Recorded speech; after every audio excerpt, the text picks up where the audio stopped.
ladies and gentlemen. Welcome to the 2023 GymACT National Championships. My name is Kevin Riggle. I'm joined today on the call with GymACT legend Carl Meter.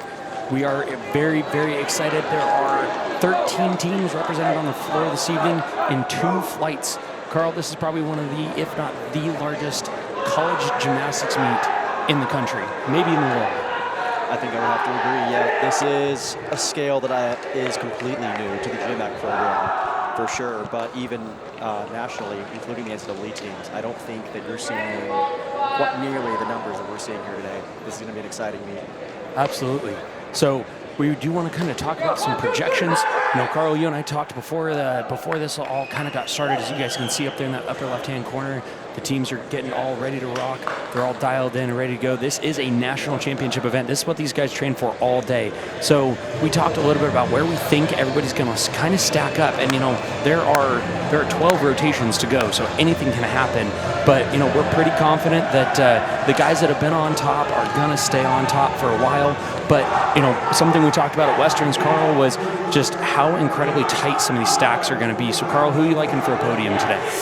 The 3 big names I have, Arizona, Washington, and Minnesota, I think are going to be my big 3. And then I think fighting for that second and third place, I think the Texas Armadillos at Westerns put up a really strong showing. It'll be interesting to see where they fall.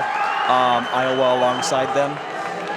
I couldn't agree more. I think, you know, the superpowers, Arizona and Washington, are going to be hard to touch. You know, they're kind of out in the league of their own. You know, Westerns really threw a wrench in everything I was predicting for this weekend. So I think the Armadillos are here, and I think at Westerns they kind of made an exclamation point. You know, they were a probationary team last year. They were a probationary team last year. They weren't officially on the floor yet. And then they came out at Westerns and like, hey guys, what's up? We're here to fight. And so, you know, up until rotation number 4 of GymACT Western Conference Championships, those guys were actually winning the meet, which was unbelievable to see. So I think we're going to see a great fight for them. I think SC United and Rocky Mountain also have a lot to prove here today. Absolutely. Huge announcement in the GymACT community as of this morning. Actually, by the end of this meet, officially, GymACT has a new president. You see him in the bottom right-hand corner there. Mike Burns has become the new president of GymACT. It's a 5-year rotation on the president, and he took over today, and he's going to be fired up. And I think that's going to light a fire under his team, and I think we're going to see one heck of a fight from Minnesota. So keep an eye on them. Some of the other standouts, we have Kansas City United on the floor. They unfortunately don't have a full squad yet, but they're another kind of conglomerate team from all over Kansas City, and they're picking up some steam, so keep an eye out from them. We've got Georgia United, also another United team. That's where a lot of these team models are coming from. They're going to be out here going big. We're going to check in with them on the floor in this first rotation for sure. We've got the Temple Owls on the floor, all the way from Philadelphia. They've been a long-standing team back when you and I were competing, so I think they're also going to be one to watch, and I think we're going to see the same thing we saw at Westerns. I think the top 3 or 4 are going to be really, really tight. I think there's going to be a decent gap, and then we're going to see another grouping of about 4 or 5 teams, and then another gap. So, you know, some of the drama may not be behind who's going to win tonight, but it's how close are those races going to be and who's going to win those races out. Absolutely. So as we get going here, these guys have been warming up all day, but because of the march-in that we just did, the Grand March-in, this first rotation, Flight A, is going to receive a 2-minute one-touch warm-up, just to make sure for the safety of the athletes, especially on some of the higher impact events like vault.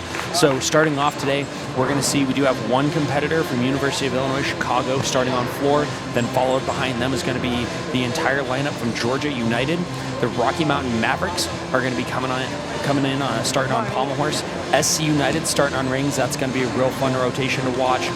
The Temple Owls are going to be started on vault. New York Alliance, another newer team that's going to be one to keep an eye on tonight, is going to be starting on parallel bars. And then Minnesota's GymACT is going to be starting on high bar. So we really want to keep an eye on this. It's going to be really interesting to see how aggressive these guys come right out of the gates. So Carl, one of the things I love to talk about is, as an athlete, what was going through your mind right now? This 2-minute one touch, you just heard the national anthem, which to me is just go time. It's now you're getting hyped up. What did you do as an athlete to prepare for this 2 minutes? So at this point, you know, you've basically warmed up all the major stuff you're going through. This is just to get that one final touch on the equipment. So for today, it's a different set of equipment than what you've warmed up on. So it's just to get familiar with the equipment. mentally, at this point, this is kind of the no holds barred. You're getting in touch on the equipment. You know what it wants. You know what it feels like. But when it's time to go, essentially, this is just the get warm, right? So in your brain, you're already sort of in routine mode. You're going through the motions a little bit, and then the next time you touch that equipment, that's time. That is the touch. So these guys are not doing super complicated stuff during the warm-ups, right? But it's sort of the last calm before the storm, before everything really takes off. Absolutely, and we are off and running. All 6 events are now live. These are saluted routines. Here it comes. This is GymACT National Championships 2023. Anything can happen.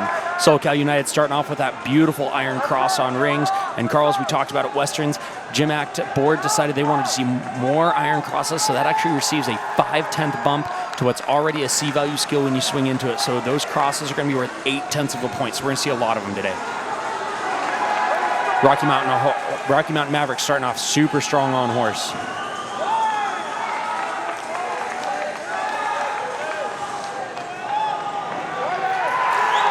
And there goes SoCal United with a stuck dismount. And that was a C-value skill, which receives a 2/10 bump if they stick, which is another huge change to the GymACT rules for this year. Yeah, that was one of the other things we were talking about at Westerns, is you're going to see which teams are going for the bigger dismounts and which teams are going to be trying to keep the difficulty a little bit lower but really fight for those stuck landings, because those can make a huge difference as the night progresses. Absolutely.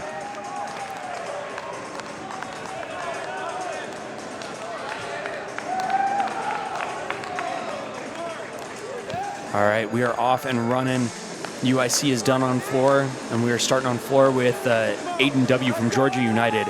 Georgia United was a probationary team last year. They got into a couple meets, and they are a full-fledged competitive team now, so they're going to be coming out strong. Georgia and New York, I think, are going to be in a pretty tight battle right there. All right, let's see what the Mavericks have for us on pommel horse here. This is Burrows, I apologize. Nice, beautiful swing. Hips are nice and open there. You can see he's keeping good rhythm as he swings. Good hip extension. A little loose on that there. Coming in for a dismount. Up to the one pommel. Ooh, that leg just brushed on the bottom of the horse there, which can be a major deduction, but overall, Carl, that was a very nice set for Rocky Mountain. Yes, it was.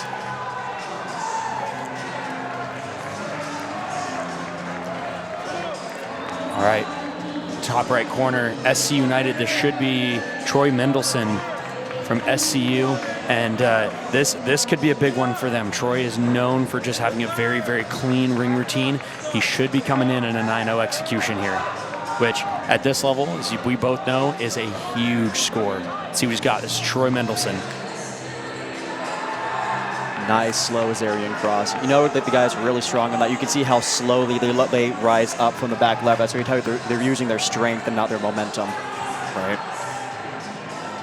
Wow, a giant to invert. That was impressive. Huge back upright straddle plunge. You don't see those very often because they did get devalued to a B value skill, so only worth 0.2 of a point. But when it's done that nicely, it's definitely worth it. And unfortunately pulls it around too much on the dismount. But other than that, gorgeous, gorgeous set from SoCal. I've got Minnesota up on the high bar. I believe this is Owen Frank for Minnesota. Big Yamawaki over the top, starting off strong with that flight element. Winding up, we're going to see something big here. Here it comes. Oh my gosh, that was a Cassina. I did not know Minnesota had that in the bank. Huge. Here we go, another big flying release. Huge Kovacs. High risk, high reward. An E and a D value skill. I'm sorry, an F. G. Cassina's G. Cassina is a G. You are Cassina's correct. a big boy. This is a big routine, and man, this is where it gets hard. After those big releases, those high-risk releases, your adrenaline's flying through the roof, and now he's got to put down a big double twisting double back and just drops the hands. Wow, Minnesota is coming in big. That will be, without a doubt, one of the most difficult routines we'll see on any apparatus today. I completely agree. Temple looks like they just finished up. You see head coach Jesse walking back, big smile on his face. Their rotation is locked in, and they have started their first rotation of their national championships. Back on rings, I believe this is Eric Chan from SCU. Big Yamawaki work there. That's that double flipping element, still holding onto the rings.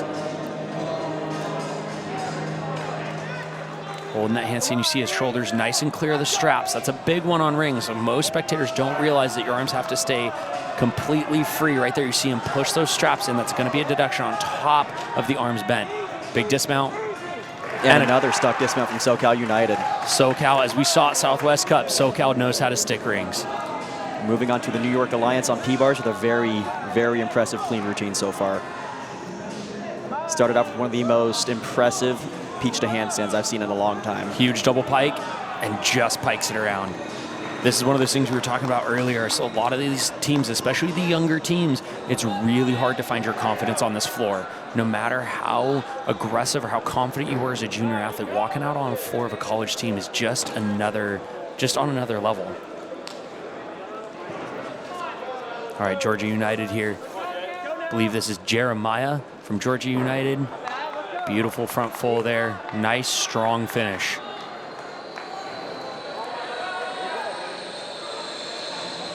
Now we've got Jude Norris getting up on the high bar from Minnesota. Yep.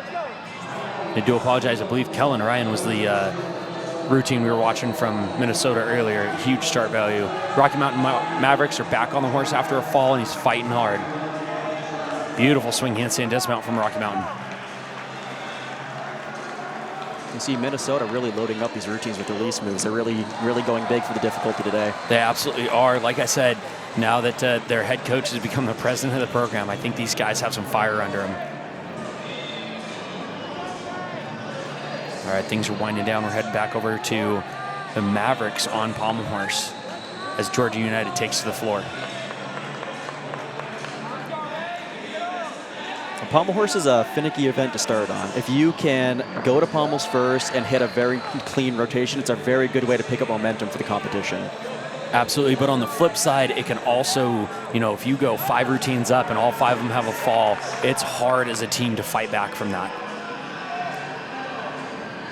All right, SCU already has 2 stuck dismounts on rings, I believe. Let's see if they can gather another one right here, because those 10ths are gonna come in handy here.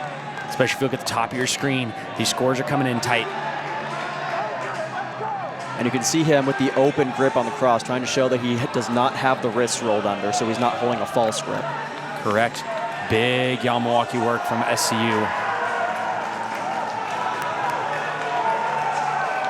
Very nice LC. I get made fun of all the time for how much I talk about that. Huge layout to Tkachev from Minnesota. And fighting for the giant out of it. All right, we got some exciting gymnastics. See what happens here. Huge full twisting double tuck. California is bringing it with the dismounts tonight. And it's going to come down to those 10ths. He just found another 2 10ths for his team, which for that fall that they had earlier in the rotation, that fall is a point. He just brought it down to an 8/10. Because he gets 2 10ths back for that stick. See him running over. One of the fun things that is happening in the crowd tonight, every stuck dismount, every event has a box of shirts, GymACT shirts, and they are the athletes are getting to run over, grab a shirt out of the box, and throw it into the crowd for the athletes watching tonight if they stick their dismount. So there's a double incentive tonight for all these athletes to stick their dismounts. Oh, how come we're not out there? I know. I want a GymACT shirt. All right, this first rotation is winding down just a little bit. You can see all those scores coming in at the bottom. Jude Norris finishing with an 11-3 on high bar. Definitely a little bit on the lower side, but he had some big risk in there. Rings, Eric Scherber. Like I said, at these championship meets, how do you balance the risk versus reward, right? How high do you go with the difficulty before you start giving up the execution? How do you balance that out? Absolutely, especially at a national championships. These guys have worked for months, some of them for years for this opportunity. And, all this work started when they were probably 7 or 8 years old at their local gym fighting for an opportunity like this. So as a head coach, you got to manage that, right? If you're Arizona and you're pretty confident in first, I don't think you take much risk. However, if you're Minnesota and you want to fight your way onto that podium, you've got to risk it a little bit. Beautiful crosswork from Marcus here from SCU. Beautiful strength work in general. He started off with a Maltese, followed directly by 2 cross skills. Another back up rise to straight. This guy is plunge. real. Okay, so we got a strong guy in here. So now he's gotten through the. Okay. Very nice routine. And as you saw when he was in that handstand, Carl, I think one of the hardest things, and you were a ring guy, you can definitely speak to this more than I can, but when you're in that handstand, those rings are swinging, which is already a deduction because, of course, their full name is still rings, and that ring tower is swinging and it's moving around and your team's cheering for you and that adrenaline's going. I think one of the hardest things in a sport that most people don't realize is how hard it is to just take that breath, get into an uncomfortable position that you can just hold, find your hold, quit moving around a whole lot, and then push back out to your good handstand. Yeah, it's a battle, especially after a first half of the routine that's like his, where you have so much strength loaded in. It's going to be exhausting by the time you get to that handstand hold, and you've got to be able to hold that handstand because it is a significant deduction if you don't. Absolutely, absolutely. And if any of our spectators are looking for more information on how all these routines are judged, if we're talking some foreign language to you, pop over to the GymACT YouTube channel. We're putting a bunch of stuff up there to try to help people understand this incredible sport because, you know, you and I have been doing this our whole lives. For us, it's very, very natural. For a lot of people, it's kind of a foreign language. So final routine of the rotation right here from SC United. Let's see what they've got. See if we can find another stick.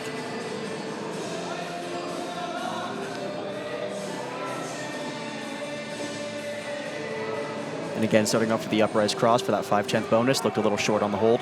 Definitely looked a little short. We're going to see if the judges give him credit or not for that. That's a big one in this competition, is you really have to fight for that credit, because if you don't receive credit for doing an element, if there's too much deduction in it, it takes away the element groups, takes away that 5/10 bonus, and incurs a deduction. So these guys are going to have to fight for everything. Big full twisting double back, big hop, and a step. I definitely feel like we're seeing the nerves of a national championships coming out in these athletes tonight. All right, I do believe that completes rotation 1 for flight A. So this is a double flight meet. So we do have one group of teams in the back gym warming up, and we're going to bring them out here in just a minute. But as you see, coming out of this first rotation with some of the superpowers in it, Temple University coming up with a 54.4 out of that first rotation. They did start on vault, but that's going to be a strong score to keep them carrying through this meet. SCU coming out with a 51.1, New York Alliance 47.6, Rocky Mountain right behind them with a 46.35, and they started on pommel horse. That's going to be a solid start. Minnesota started on high bar and is at a 46.2. That's going to be a fun battle to watch, with Georgia United rounding out the 6 teams currently on the floor with a 34.85. So bringing out the B rotation, the B flight, we've got Arizona State going to floor. That's going to be a big one. That's somebody we're going to watch all night long. Going to pommel horse, we actually have 2 teams. We do have Kansas City United, which unfortunately does not have a full team on the floor tonight, but they do have a few athletes out here, so we're going to keep an eye on them and watch what they're up to. And Kansas City is one of those teams I'm very excited to watch grow over the coming years. And then the brand new rebranded formal NorCal United, now known as the Bay Area Bandits, are going to be starting on pommel horse with a full squad. They're going to be another one I want to keep an eye on tonight, with Iowa going to rings, Washington starting off on vault, seeing if they can climb their way over Arizona to win a GymACT title that they haven't won in a very, very long time.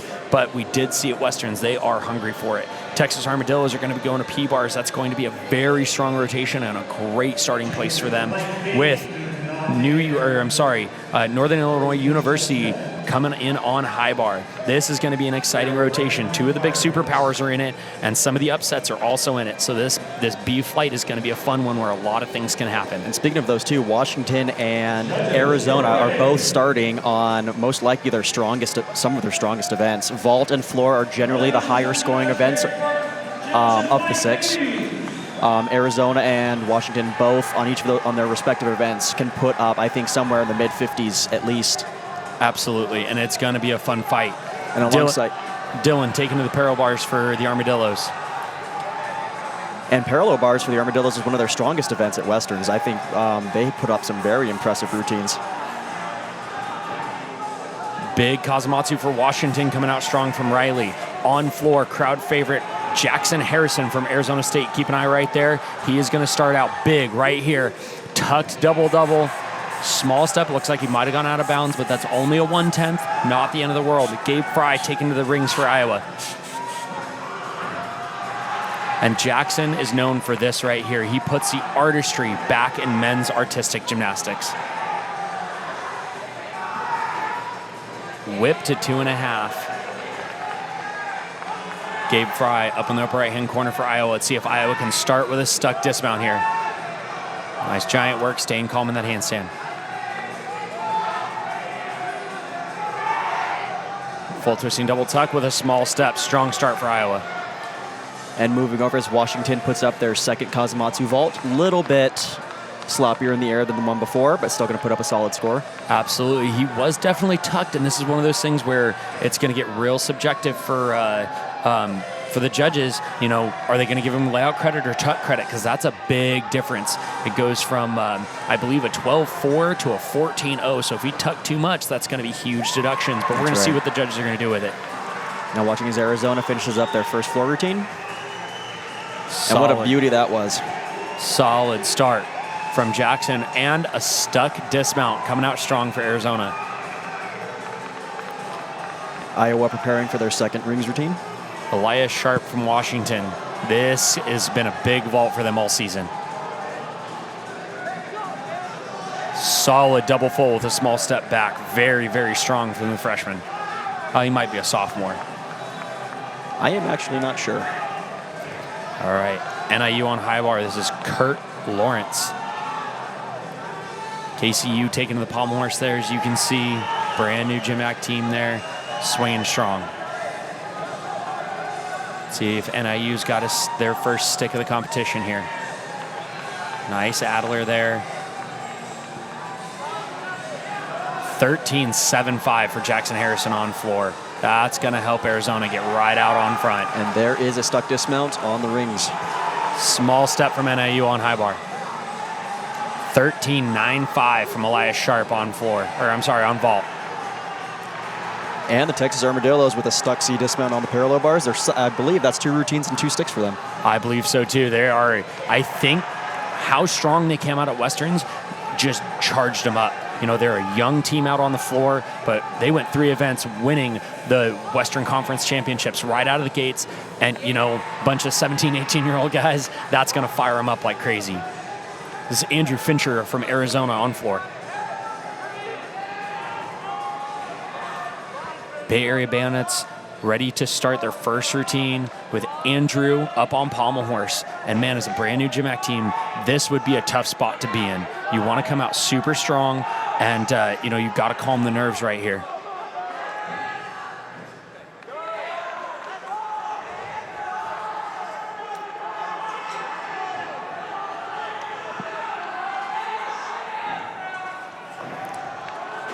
And now we have Andrew Lehman from Washington preparing for his vault. This is going to be a big one. All right, Washington starting off really strong on vault. Let's see what they've got right here.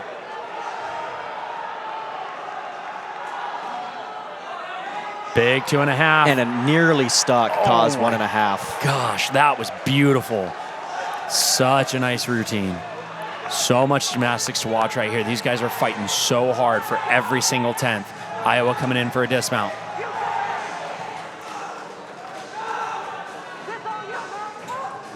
Big full twisting double tuck. And that's how you fight for a stick right there. I believe that was Rafe from Iowa. NIU, I believe that was Zach McHugh. Nice solid dismount there. Caden from Arizona coming out strong right here. Very nice front whip to double front.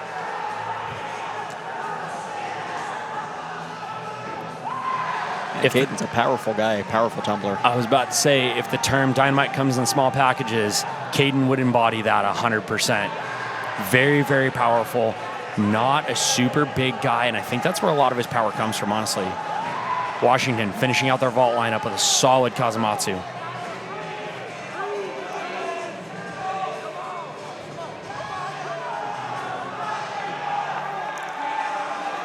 All right, we'll see what Bay Area Bandits are going to start with.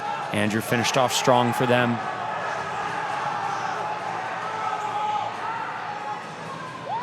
And that's another stick for Arizona on floor.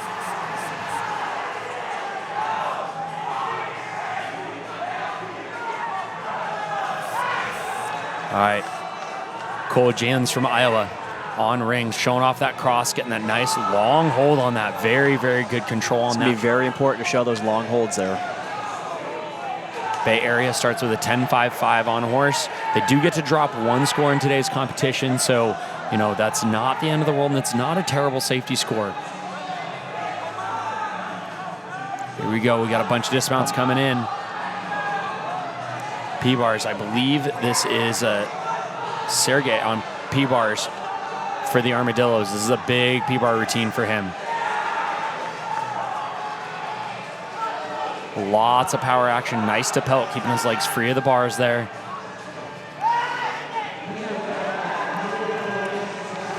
Iowa fighting to keep that foot down on the dismount. Doesn't quite get it. Otherwise, very nice routine. Sergey, big dismount on P-bars. And just a 3/10 step there. Solid routine for the Armadillos. Bay Area trying to regroup after a fall here on pommels. Floor, this is Elliot Foster from Arizona.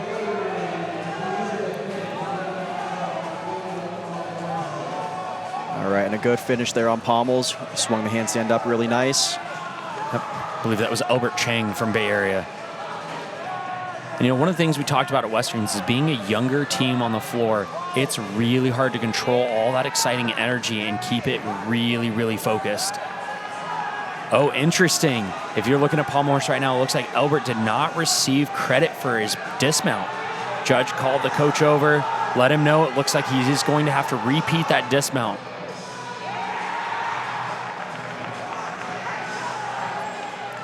Well, he must have shown support on the leg as he came up, which I didn't quite catch from where we're sitting. I didn't either, but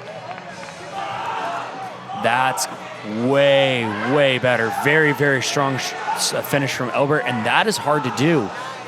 You think you're done, you're headed over the corral, you're giving all your buddies high fives, and then all of a sudden you get called back to do a dismount. Very, very impressive. Moving over to an impressive routine here on rings. I believe this is Raven Anderson. So this is, I believe, his second Maltese of the routine, and an I cross there in the middle. Solid routine. If he can lay down the end of this routine to a dismount, it's definitely going to help Iowa climb their way back up top. Look at the extension on that planche hold. NIU, Micah missed his pike to Kachev, had to get back up, and again, having that confidence to jump right back up is absolutely incredible. Full twisting double tuck. Small step on the dismount for NIU. Strong start for them. Big double layout from Iowa. Small step. And on parallel bars, this is national team member Dallas Hale. This is going to be a big one right here. Let's see if he can finish off strong for the Armadillos.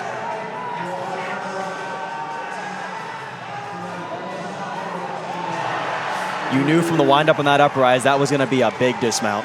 Wow, and that is a solid stuck dismount for the Armadillos. Dallas Hale coming out strong, showing that he is ready to take on the GymACT circuit. All right, earlier we saw Caden, and this is his twin brother Ethan on floor from Arizona. I can't imagine how awesome it must be for these two brothers to get to come out and compete together in the sport they love.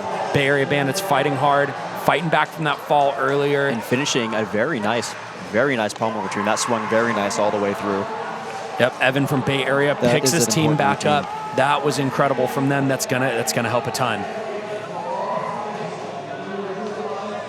You see the Armadillos showing up on that top right-hand corner of your screen. They're just kind of poking their head out, saying, "Hey, we're here," and they're going to be fighting hard here.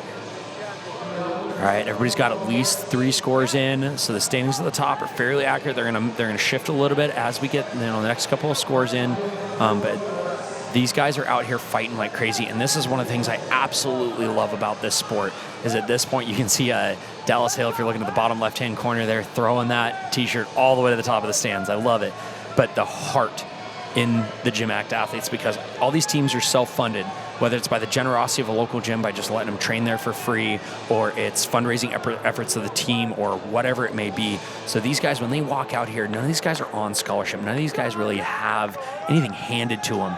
Not that that's a terrible thing or anything, but they've just got a little more skin in the game. They've been fighting for the opportunity, and they're here not because somebody's, they don't need to be here. It's actually a trial and tribulation on their life to go out of their way, to go off campus to train maybe, or to show up to fundraisers, and you see it in the routines. Hunter from Arizona, big mistake as he forward rolls out of bound there, but they do have 4 solid floor routines out. So this could be the one they get to drop.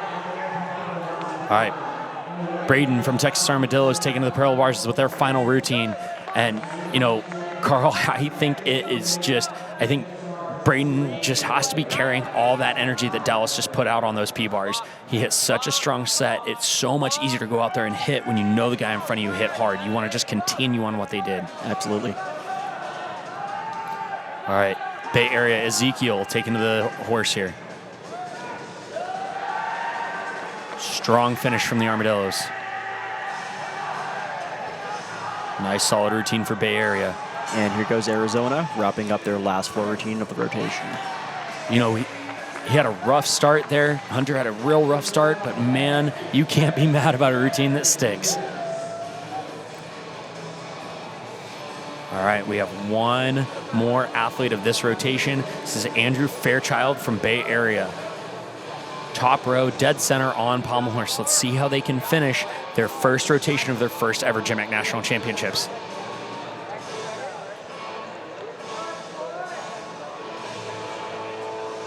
And if you look at the top of your screen while we're waiting for this pommel horse routine, those top 3, look how close they are. Less than 0.5 of a point. 0.05 separate first and second, and only 0.5 separates first and second. I'm sorry, second and third and first and second. And then you look down, and those Texas Armadillos, they're only another 0.5 down there. So those top 4 are really, really close in there. All right, let's see what Andrew Fairchild has here for the Bay Area Bandits.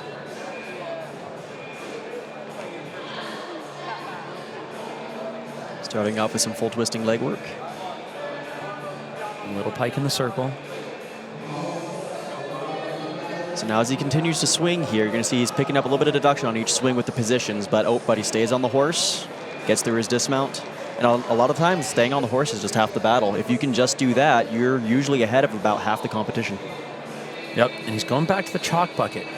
It looks like, again, they may not have received credit for that dismount. Yep.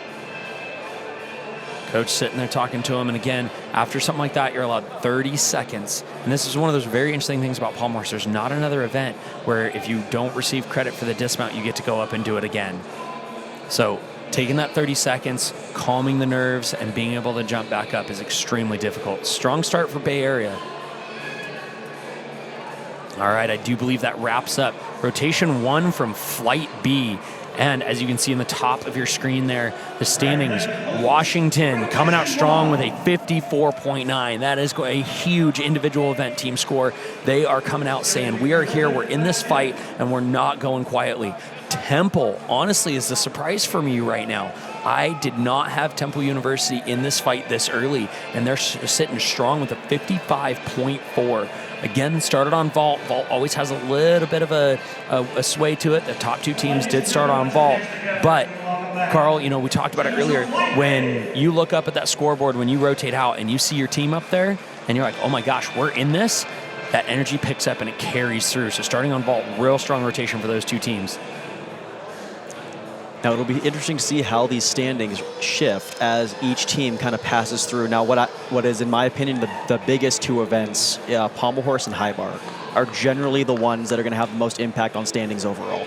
Absolutely, absolutely. And it's also really important to note that, we just finished the first round of competition because there is an A and B flight. So at the end of this round of competition, that scoreboard is going to look very, very different because the 6 teams that are on the floor right now are going to have a very, very they're going to have an extra event in. So we'll be talking about team standings a little bit more at the bottom of each rotation. So we are bringing it into the top of rotation 2. Minnesota is going to floor. UIC and Georgia United are taking to the pommel horse. The Rocky Mountain Mavericks are going to rings. SC United is going to vault. Temple University is going to parallel bars. New York Alliance will be taking on high bar. All right, they've got the first round jitters out of the way, Carl, and now is when we really find out what teams have mentally and emotionally, what it takes to settle into a national championships like this. Now, I think that we can expect a pretty strong vault rotation here from Southern California. Put on a very good showing at Westerns. I would agree with that. And we've got a couple of real big vaults coming from SC United. Don't want to spoil anything, but we're definitely going to keep an eye on that bottom left-hand screen. All right, we have most events underway here. SoCal starts out with a nice clean Yurchenko full. Yurchenko's not a vault entry you see too often here on the men's side. All right, Kakoa Taylor from Minnesota coming out strong. Huge 2.5.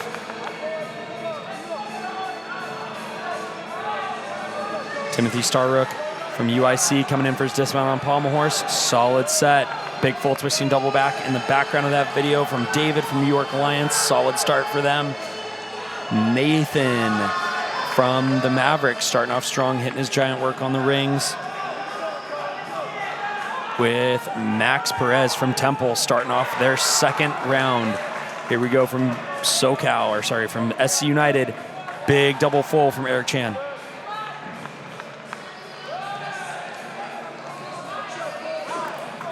All right, Georgia United taking to the horse now. They're going to try to find some ground here as they're out of the top 6. And a nice stuck dismount on the parallel bars. That was from Max Perez. Very, very nice. Solid start from Kakoa from Minnesota. All right, New York Alliance, Ryan Dugan. This is going to be a fun routine to watch. SoCal United, Troy Mendelson on SCU down there in the bottom left-hand corner on vault.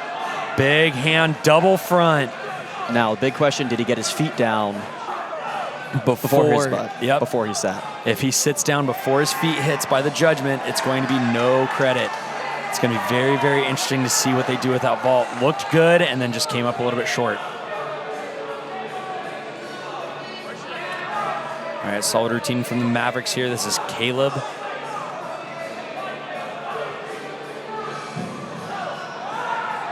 Swinging to that handstand, hitting that. It's not an element group, but it is a requirement. Solid double back. And you can hear the Mavericks loud. They are an exciting team to watch. I love their team culture. Hayden from Minnesota taking to the floor.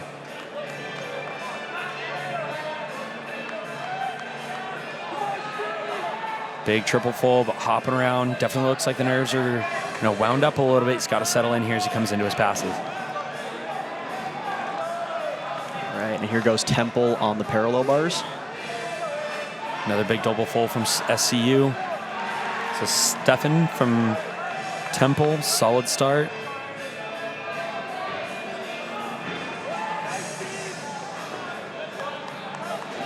Ben from New York taking to the high bar.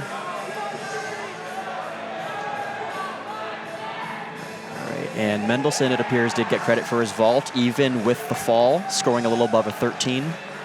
There's still a solid start. If you saw that dismount from Ben from New York Alliance, the Kovacs dismount where they spike and pop a Kovacs over the bar and just don't catch it, it's a solid dismount for them.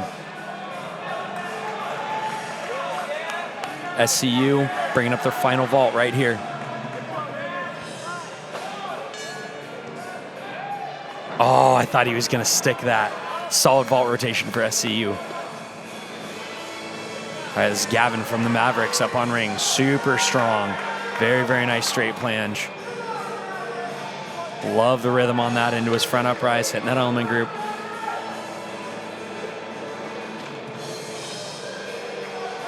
That B strength from her B swing move, breaking up the strength. Look at that press, completely free of the straps. That is hard to do. Showing good control of the rings as he goes into these handstands, winding up before the dismount, most likely. And no dismount, just keeping an eye. I believe he had a knee injury at the beginning of the season, so they're keeping him safe even here at National Championships, getting ready for next year. So there's something to be said then, if being able to stay in lineups even with an injury like that, it goes to show you just how strong he is on that event. Absolutely. All right, Aaron from Georgia United on the pommel horse. Oh, just pikes up that swing as he comes over the horse. That carrying action and that Stockley action are both so hard because you have to be so patient over that one pommel.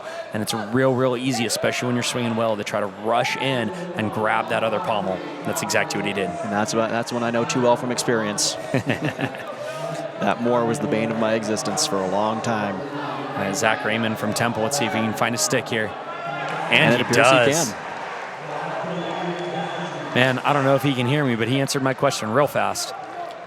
All right, Kellen Ryan on floor for Minnesota as Aaron finishes up from Georgia on pommel horse.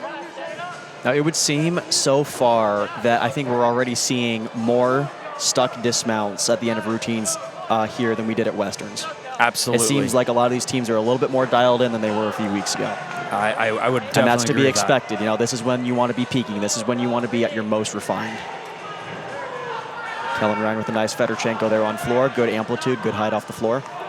Small D bend, but definitely still right side up on that score, which means that his difficulty received for the element is greater than the deductions he took on it. Kyler from Mavericks, definitely a strong guy to keep an eye on. Kellen Ryan, small step on that dismount from Minnesota.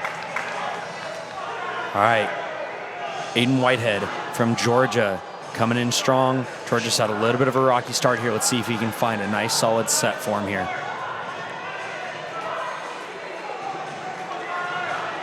Nice swing. Let's see if he can keep his feet free, and he does. Very nice set from Georgia United. They needed that for sure. Moving on to a nice routine here over on the high bar. Winding up for another Kovac style and just a little bit too sharp, a little bit too long on the throw. Yep, that was Ethan Rio on high bar for New York. All right, Kyler just finished up on the rings for the Mavericks. Solid set, just a little rough on the dismount. All right, Alex from Temple taking to the parallel bars. As Jude from Minnesota takes the floor exercise. Nice peach to handstand on the P-bars, followed by a Diom, who didn't quite mark the handstand afterwards. Yep, definitely looks just a little rattled there on P-bars, but he finds that hold, and he's locked right back in. That was a great use of his strength. He has to hold that handstand anyways, but you can definitely tell he took it as a mental break also.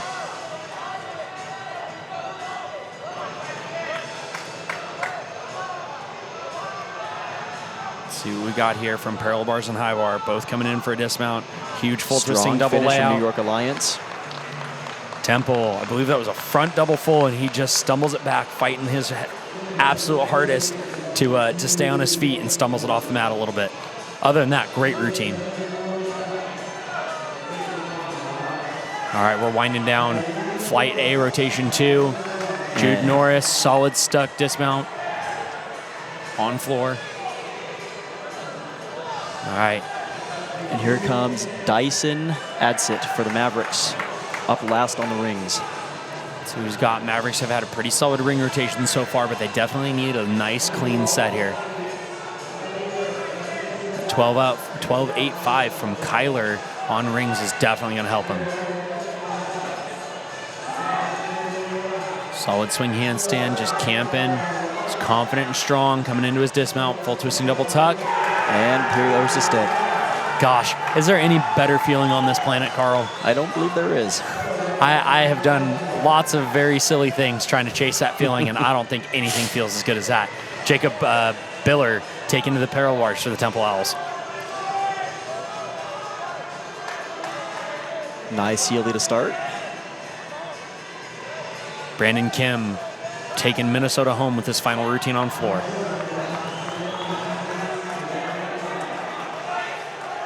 Big double tuck from Temple. Solid stick, or solid dismount with a small step.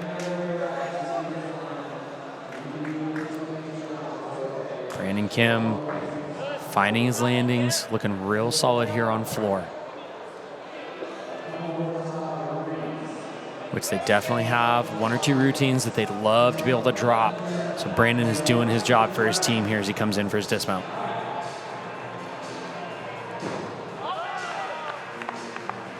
Nice double tuck, small step back, but definitely minimizes that landing, which is so hard to do. Wow, this routine just doesn't end. I thought that was going to be his dismount. So did I. It is packed in, but we haven't heard the bell yet, which means he's still under that 75 seconds. All right, and that'll do it for Minnesota on the floor. Definitely a solid floor set, but, you know, Carl, we've talked about the fact that we're seeing a lot of stuck dismounts, but I haven't seen an absurd amount of stuck floor passes. And floor, that's what it comes down to. You know, you do 4 or 5 passes all with a 1 or 3/10 hop on them. That adds up fast. You give away a lot on floor and landings. All right, Nate from Temple finishing out this rotation right here. Huge amplitude on that straddle cut from upper arm. Big double back with a 3/10 step back. Solid set from Temple right there.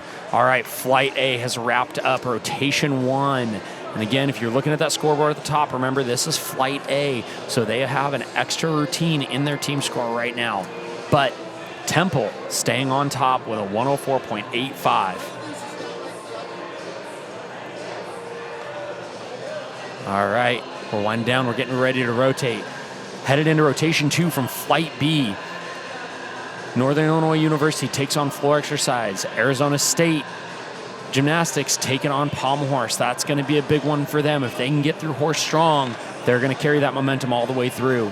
Kansas City United and Bay Area Bandits going to still rings. Iowa GymACT going to vault. It's going to be another big rotation for them. Washington going to parallel bars, another strong event for them. They could really pick up some steam here with the Texas Armadillos going to high bar. This is going to be an action-packed rotation.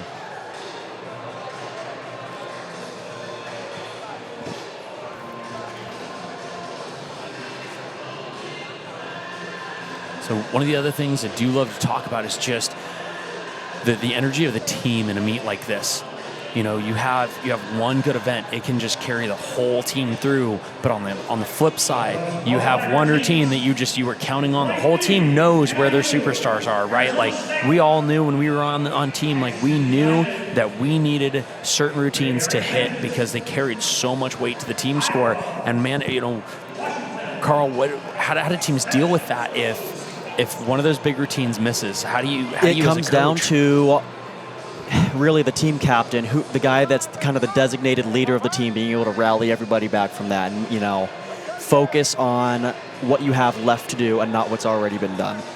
You know, and sometimes even whether it's good or bad, you got to be able to kind of keep yourselves on your toes, keep yourselves focused on what is immediately in front of you that you have to take care of. Competitions are a marathon, not a sprint, you know. And events, single events, whether they go really well or really not. You know, you got to be able to take that as it is and kind of move on to the next. Keep the momentum if it's good, leave it behind if it's bad. Right.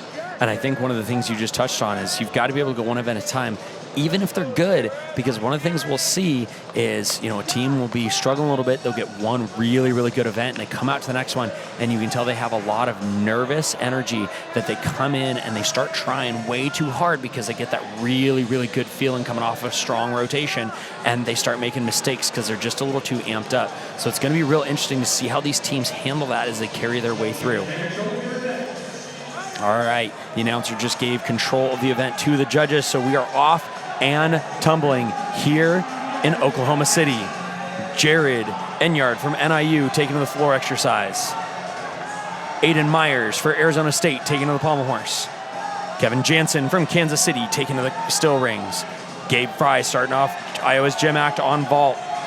Everett O'Donnell starting off Washington on parallel bars.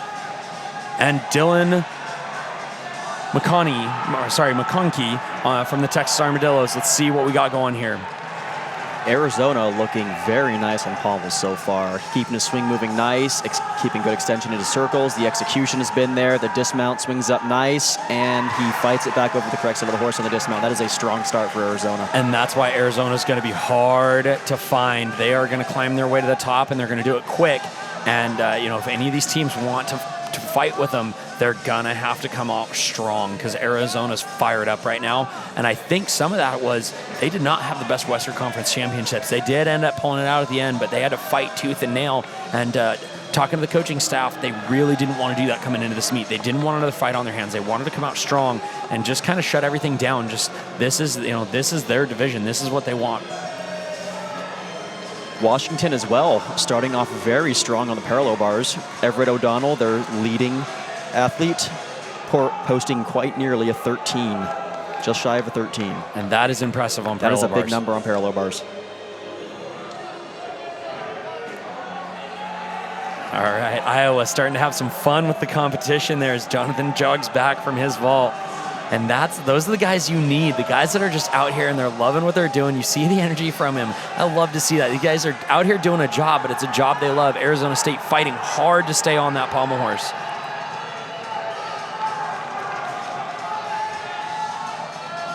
All right, so we've seen some nice flight skills over there on the high bar from the Armadillos, Carlos Hernandez.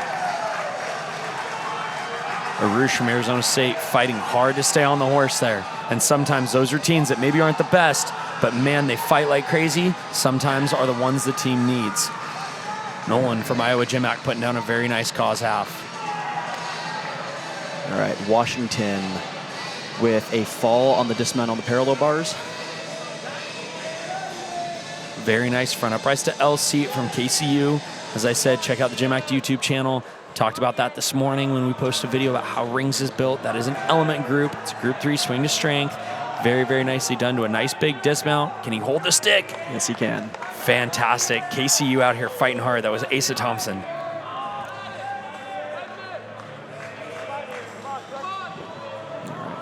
See what we got from NIU here on floor. Huge double back.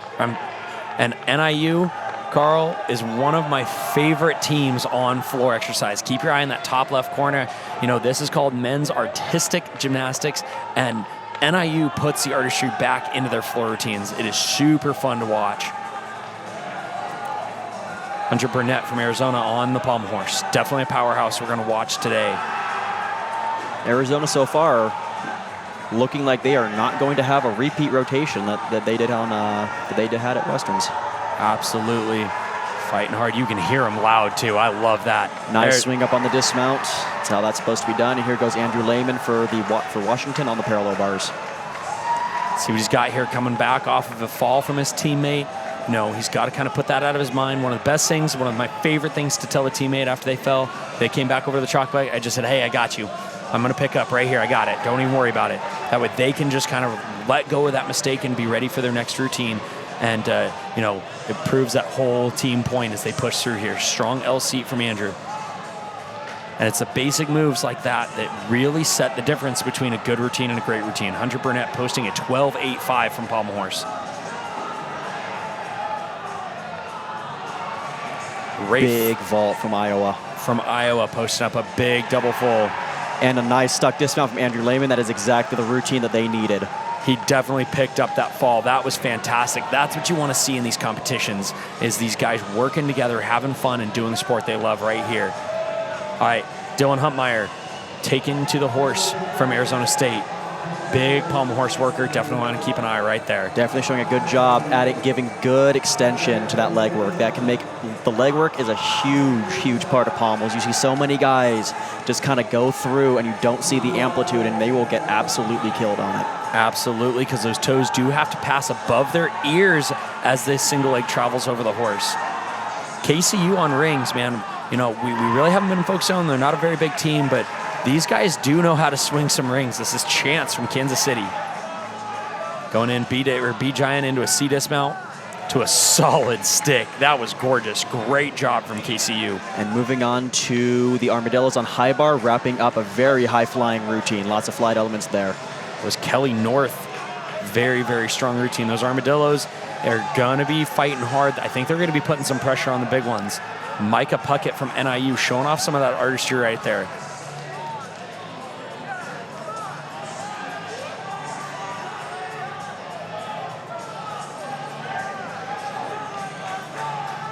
All right, and here goes Bradley Stroud for Washington on the parallel bars.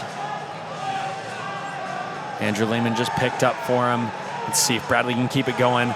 Awesome, awesome fight for a stick there from NIU on floor. Micah looks absolutely amped.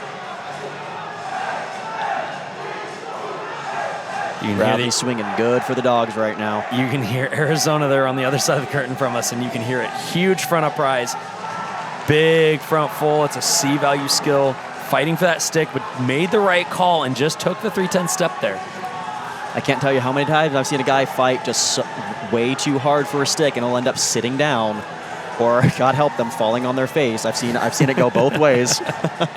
Absolutely. All right, some big routines here. On the horse, Clayton Cunningham for Arizona. This is going to be a big one. Keep your eye right there. I got to say, Arizona does their leg work well. Albert Chang for the Bay Area Bandits, starting off their second rotation of their first national championships. Beautiful Tong Fei from Clayton there on Palm Horse. As Sergey from Armadillos, there are three big routines going on here for sure. Big Yamawaki work from Bay Area Bandits as Clayton finishes real strong. That's going to score very, very well for Arizona. All right, let's see what the Armadillos have cooking up here on high bar. High flying Late Tkachev. Very nice little pike in the hips, but not bad at all. Here comes another one. Wow, he just has so much amplitude on that. He has so much time to get his feet together and re-stretched on the bar. The giant out has no deduction. Fantastic. This is a good routine so far. A little hung up on the bar there. Comes out a little late. Comes out a little early on that one, but Sergey's a very, very strong athlete. He can handle it. Jacob Miller taking the floor for NIU. See what Sergey's got coming into this dismount here. Here it comes. Winding up. Full twisting. Full twisting double A. And just a small step. But again, I think he made the right call. I think so too. And Julian Moifeng is wrapping things up on the parallel bars for Washington. Fighting a little bit on the Moy support. Pulls it back nice. And here comes a Tepelt, where he doesn't quite get his hips up high enough. So that's going to be a fall. That'll be an entire point. Yep, just got hung up on the bars there. And now he's got to put that behind him through the routine and fight hard for this front full. All right, so not quite the finish that Washington was looking for, but they had several strong routines there. We'll see how that holds up throughout the night. Absolutely.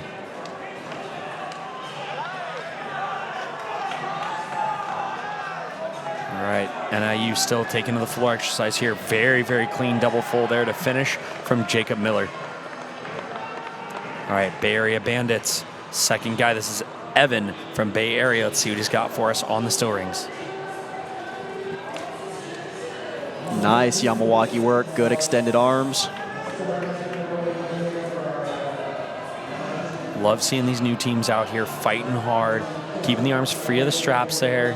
You know, Bay Area, young team, it's going to take them a little while until they get the depth that some of the bigger guys like Minnesota, Washington, and Arizona have, but they've got a strong base right now. So as long as they can stick together as a team and build a little bit of depth on each event, they're going to be dangerous. I'd say so far this has been one of the most presentable routines of the night and a big dismount to finish. Evan showing off strong that Bay Area is here and they are going to be a force to be reckoned with. All right, bottom right-hand corner of your screen, Dallas Hale from the Armadillos. He had a big fall at Western Conference Championships, and I think he wants some redemption. Starting off strong with that Zulumin right to handstand. One of my favorite and least favorite skills on the high bar. All right, big releases coming in here. Let's see what he's got. Is he going to risk it for the biscuit? Oh, same thing he missed at Western Conference Championships. One of my favorite releases of all times. It's a Liukin one named after the very famous Valery Liukin, Nastia Liukin's father, actually. It is an impressive skill, but you cannot underestimate how early you have got to get that throw when you add that twist in there. Absolutely. Malcolm Moore from NIU showing off what I was talking about earlier. Just beautiful artistry in their transitions. Adding in some bonus elements there that don't add anything to the routine, but it does add an impression on the judges. Showing off that artistry definitely helps. All right. Wow, Dallas Hale misses a second release for the Armadillos. That's going to hurt. But it comes down to what we've been talking about all night. Once you have one mistake, Carl, it is so hard for these guys to bounce back from. And, you only have 30 seconds to let that go. And if it was a big release that you worked really hard on and your team's needing that release, it's very, very hard to only take 30 seconds to just drop that emotion and come in strong. That's right. So he's got to get it up there now. He's still missing his release move element group. So we're going to have to see how he gets through this. So now the question is, does he do another release here? Should be a straddle to Tkachev just to get the element group. And he does, a little on the fingertips. But now he's got to calm those nerves, and he's got to mitigate some deduction or minimize some deduction coming in here through the end. Nice clean quast. And here comes the preparation for the dismount. Big double twisting, double lay, and puts those feet down hard. And just stomps it like a lawn dart. What a finish. Dallas Hale proving the mental toughness that you have to be an extremely high-level athlete. That was a fantastic finish from Dallas, and it just shows who he is as an athlete and how much he wants to fight for his team here tonight. All right, we're down to our final 2 routines of the rotation. We're looking at Still Rings, Bay Area Bandits, Ezekiel, and Texas Armadillos, Braden. It's going to be fun 2 routines. But down to the end of the rotation, and at the bottom of these rotations, sometimes it can be a little tough to carry your energy through just because, there's not a lot else going on. Your team's the only one cheering. It's not all the teams, so it's going to be a little on the quieter side. So let's see how these guys handle that pressure.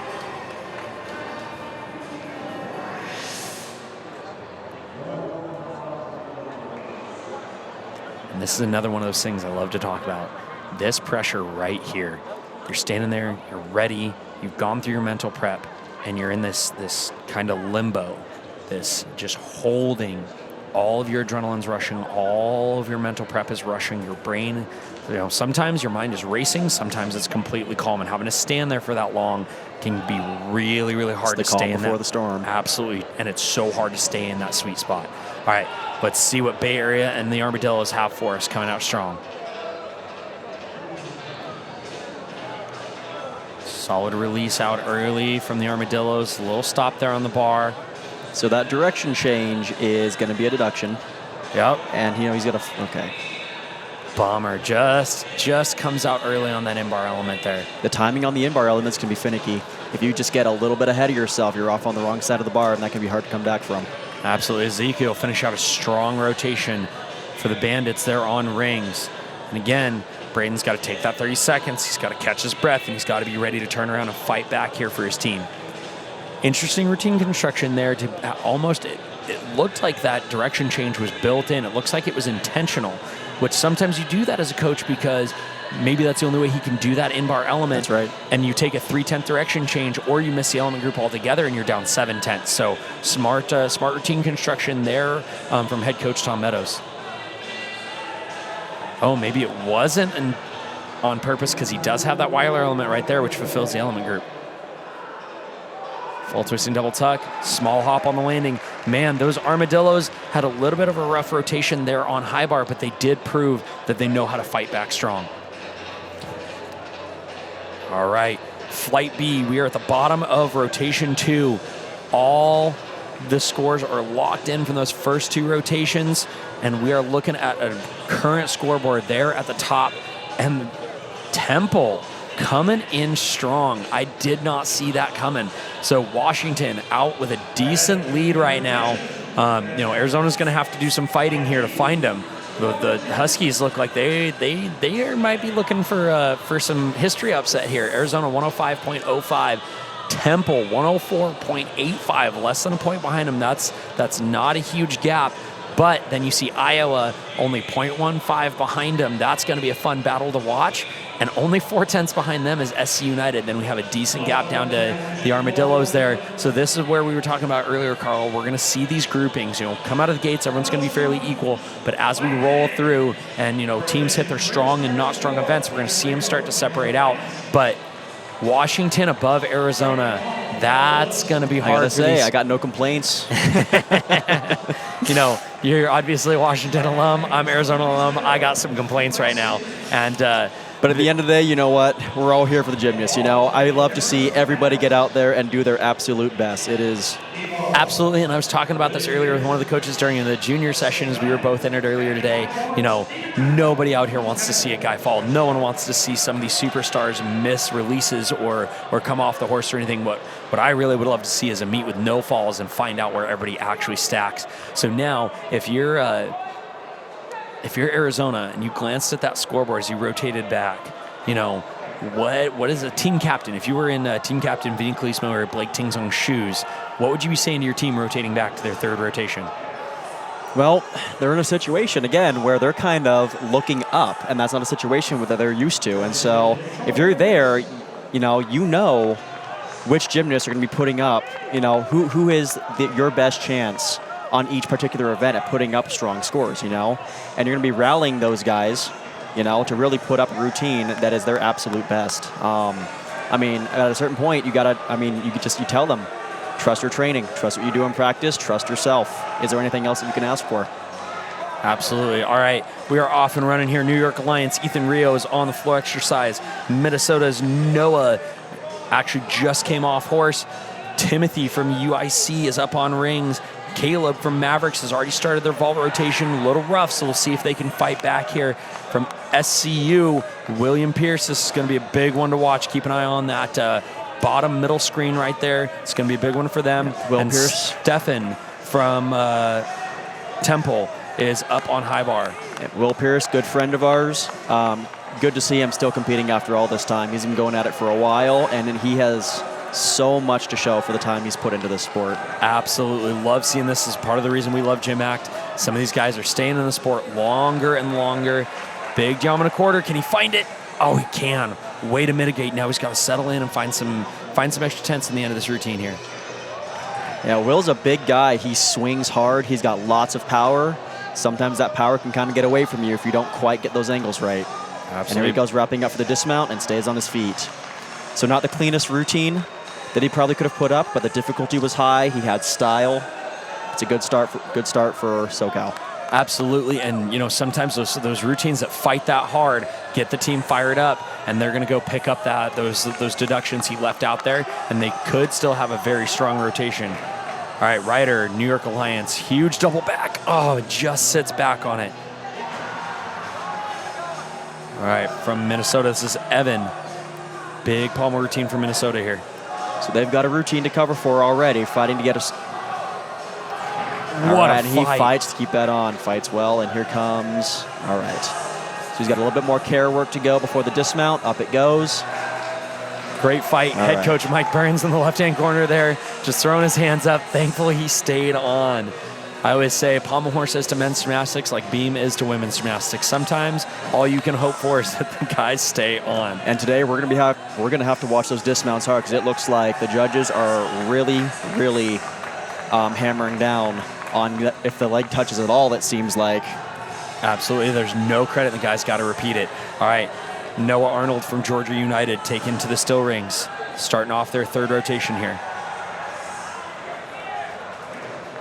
Ryder from New York on floor exercise, finished with a solid stick for them with a C value skill, which brings them 2/10. Temple, they've got to be looking at that scoreboard, knowing they're in a fight here. Let's see if they can find some landings, and they do. Look at that.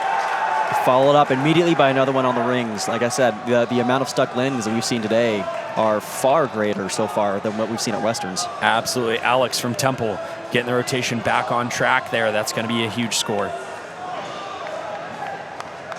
From SCU, Ajith. Mavericks have had definitely a little bit tougher time on vault here. This is going to be Dyson, their final vaulter. Very nice Kazumatsu, bringing it home for him. That's going to score very well and help pick up.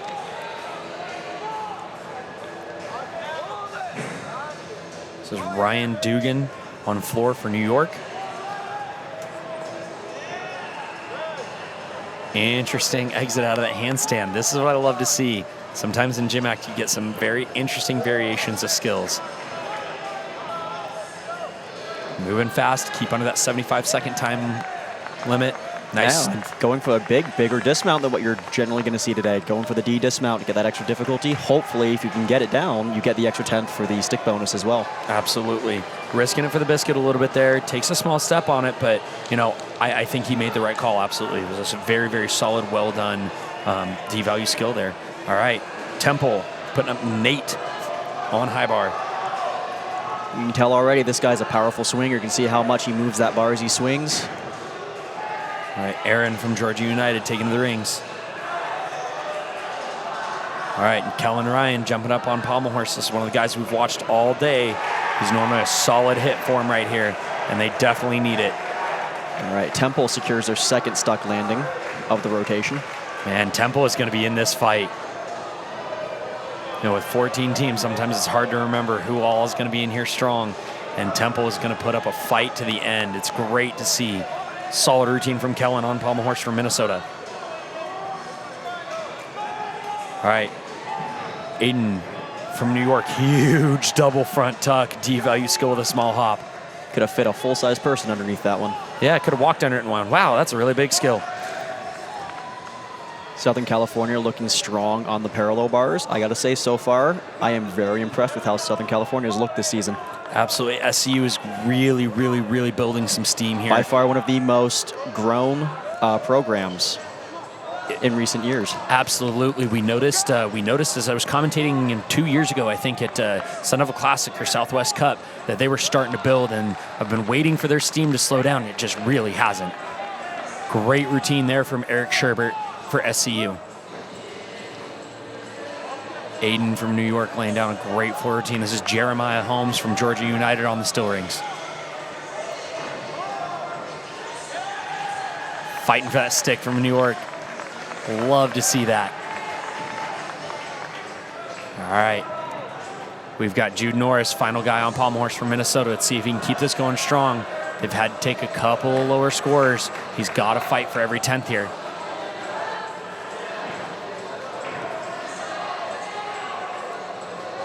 All right, and we've got Zach Raymond on the high bar, winding up for his first flight skill. Very nice hands straddle. on, Gotcha. good swing out. And Temple is building. Ooh, big mistake there, obviously. Caught lots of form breaks and then settles right back in and hits that handstand. That and is an incredible show of mental toughness. Eric Sherbert from SCU putting up a 12-8 on parallel bars.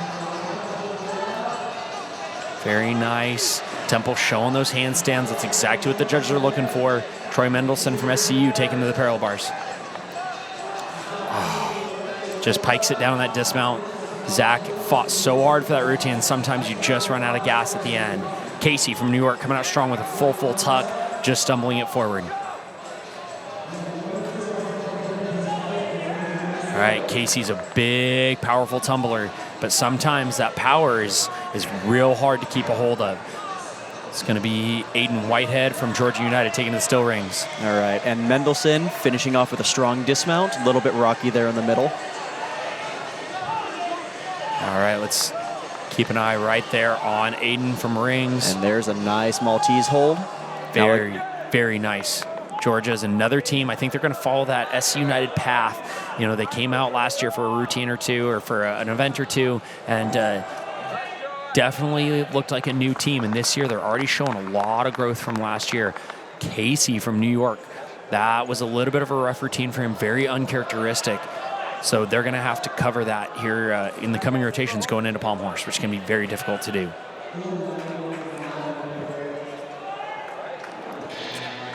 And hands go down on the dismount there on the rings from Aiden Whitehead.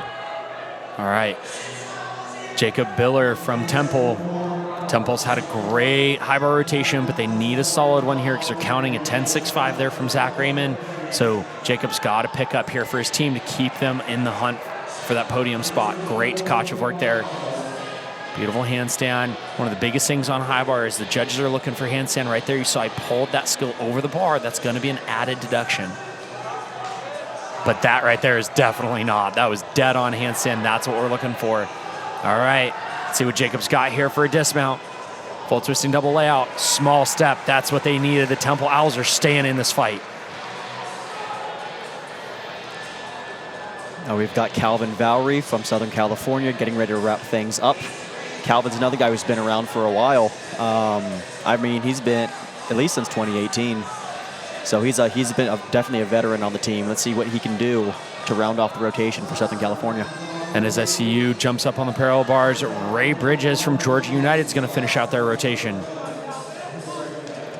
Man, that 10-1-5 for NorCal, that's going to be hard to come back from. We're going to see what they can pull together as a team, especially as they go into Pommel Horse. That could be what kind of sets their tone for the next three.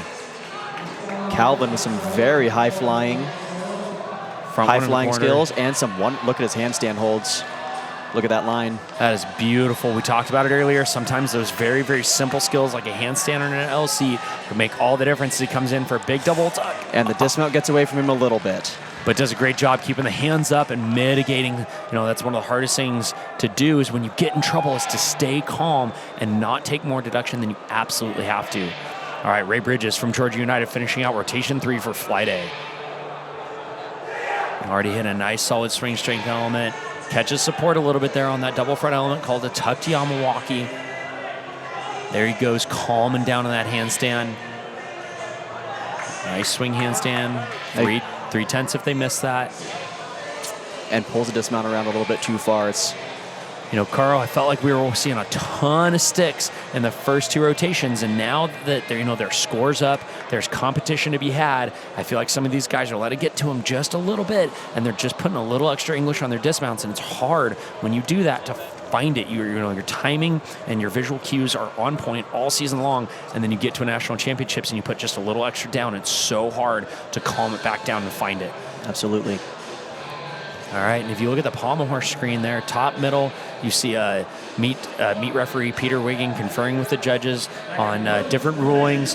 That's another interesting thing to talk about. So technically speaking, if a score comes up and a coach disagrees with it, the only thing the coach is allowed to inquire about or argue about, if you will, is the start value, and that is the degree of difficulty. It's what they did and did not get credit for doing. Coaches are not allowed to argue a score as far as execution. That's right. They can't argue with the judges or question the judges' scores as to whether it was a 3/10 or a 1/10 deduction. All they can do is say, hey, you didn't give him credit for a Pommel Horse dismount. We've seen several times already this meet, and they can go to the meet ref and they can they can inquire and say, hey, I think he got credit. Judges say he didn't, and they can find those extra tenths. Yep, so it's a very important job of the coaches to make sure that their athletes are getting credit for every skill that they do. Absolutely. Because it is possible to make a mistake.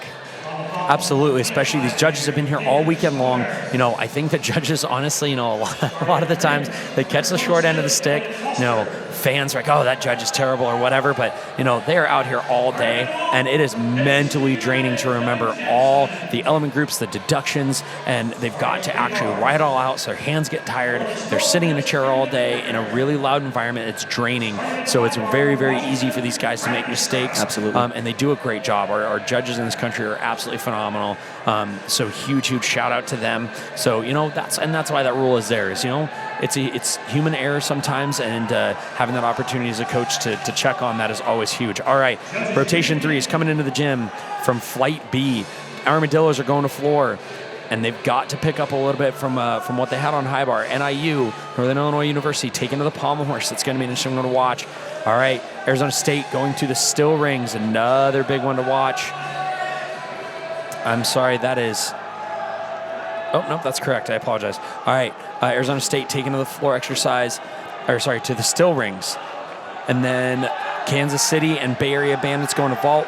Florida Storm on parallel bars. We're going to talk about them here in just a second with Iowa GymACT, and then Washington going to high bar. And high bar can make or break Washington right here. All right. I'll tell you what, if things go their way, they've got some real stylish routines there at the end of their lineup. That'll be fun to see. Absolutely. And Florida Storm here on parallel bars. Definitely want to talk about them for just a second because they are what we call a probationary team. They are not a full-out GymACT team yet. They've applied to be a team. The board has to see their model. How are they being funded? Where are they getting their guys from? Who's coaching them? How are they training? All that. And then they will be approved. So actually, I just got word before this. Congratulations to Jeff Bittner and the Florida Storm team. as they have been granted official status for the 24th season. So as of June 1st, GymACT gains another team. That's right.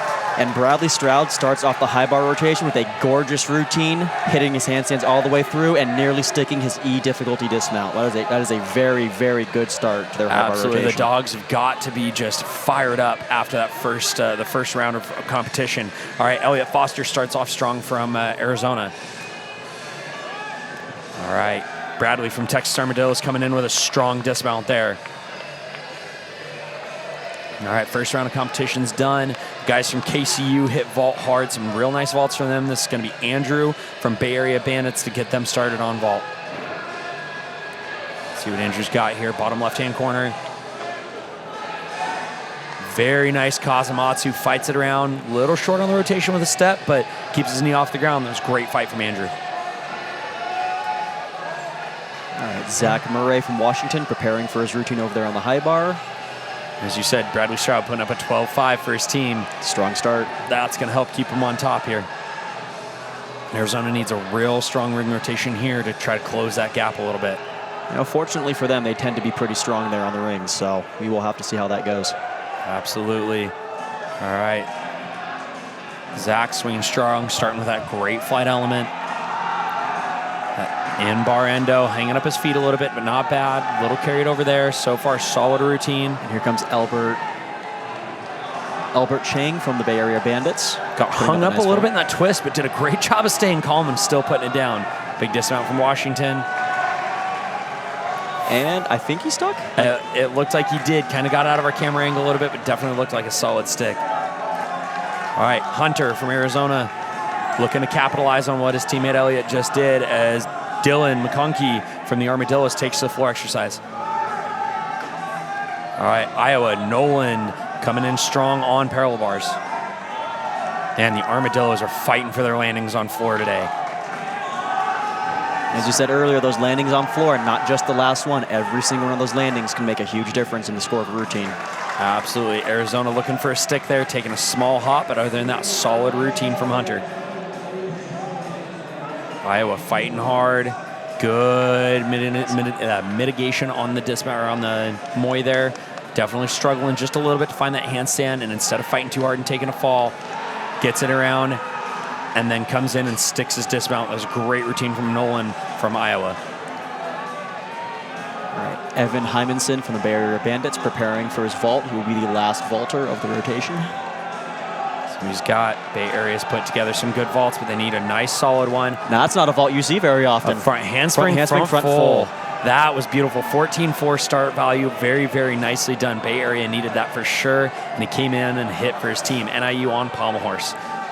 This is Jacob Miller from Northern Illinois University. Again, some great artistry. You even see it in their pommel horse and some of their transitions like that right there. You don't see that very often. That's right. Trevor Jerry showing off some L grip work there on the high bar. Stutters a little bit on the catch.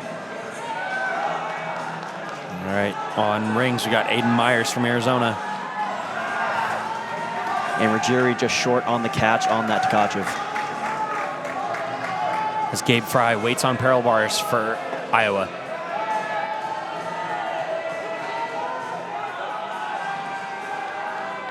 Arizona showing nice strong holds there on the rings, keeping their arms completely free of the cables.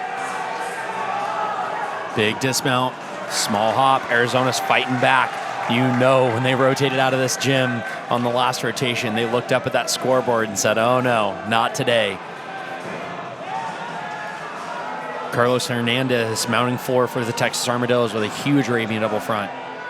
All right, and Ruggieri here for his second attempt, I believe, at his Tkachev. And he gets it that time. Puts it right on the bar. Definitely pulled it in a little close there, but you know what? Sometimes play it safe means put it close. If the alternative is not catching. Absolutely. If your nose isn't touching the bar, it's not too close. Definitely don't want to take a second fall there. Gabe Fry from Iowa. Nice handstand work here from Gabe. Solid L seat position, catching his breath.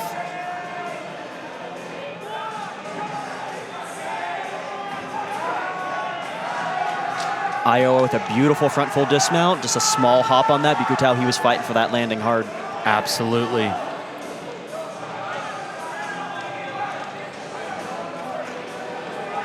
All right.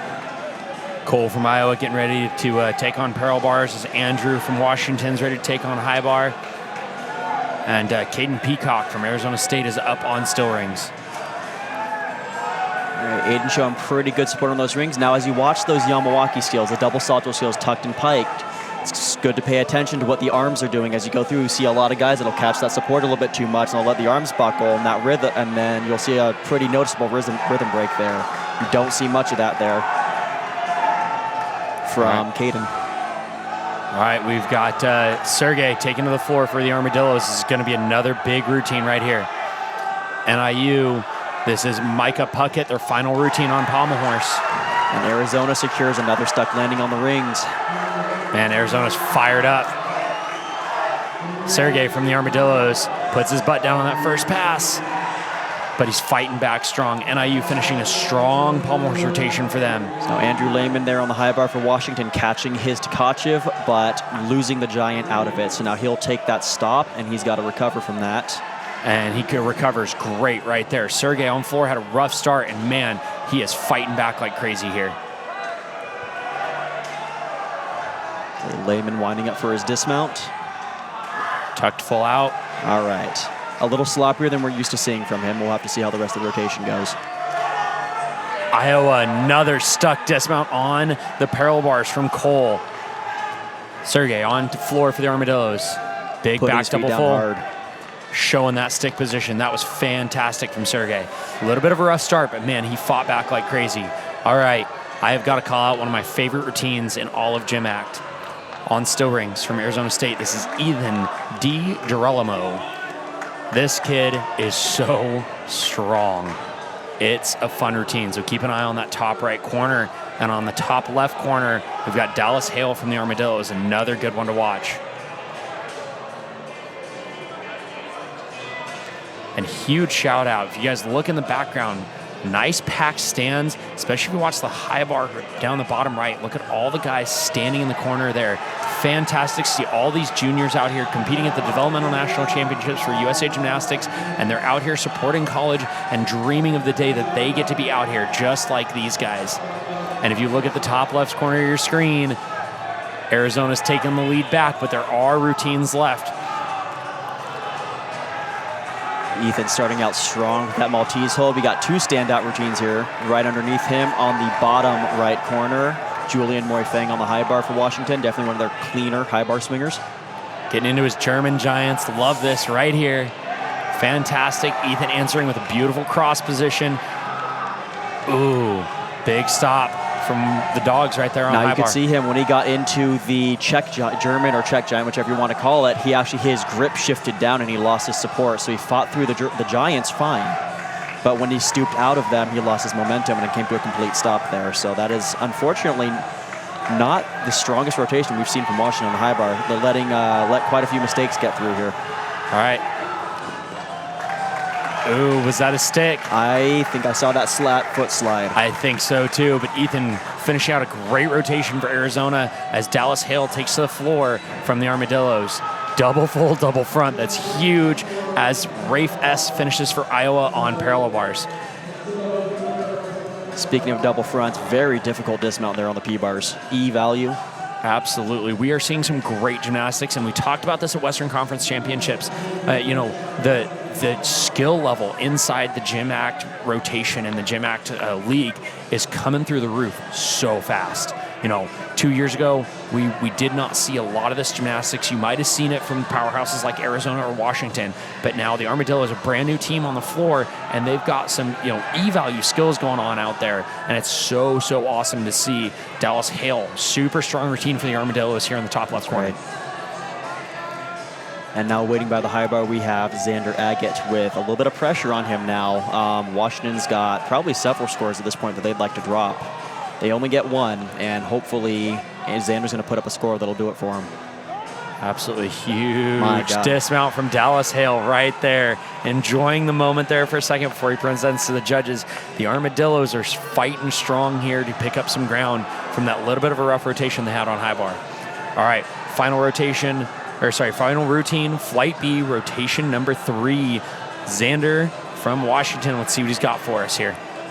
Now Xander's going to show us a release move that you don't generally see too often here, I believe. Right here. Wow, don't see those very often. No. Solid start. It's called a Markelov. Hitting those handstands. Show a nice and strong swing on that Weiler, and here he goes. So far, so good. See what he can find right here for his team. Just a small step there. Great routine. And that's going to help the Huskies rotate back in the warm-up gym and carry some of that momentum from that routine back with them, because they definitely, like you said earlier, Carl, not the strongest rotation that we're used to seeing from them on high bar. But you called that out earlier. High bar and pommel horse, they're going to make or break events. All right. As scores come in here, we've got, as you can see right across the top, we're waiting for that last routine from the Huskies to come through. But Arizona taking a commanding lead back by 5 points. That was a great rotation from Arizona. And let's see if they can keep it going as they head to the vault. Iowa fighting back strong, a 153.95. They're just shy of 5 points behind Arizona. They've got some work to do. And then Washington falling to third, but only a 10th behind Iowa. So that's going to be a tight fight in there, with SCU still in it with a 152.5, and Temple right behind them with a 152.3. And then we slide down to Rocky Mountain, rounding out the top 6 at a 148.85. You know, we talked about this earlier.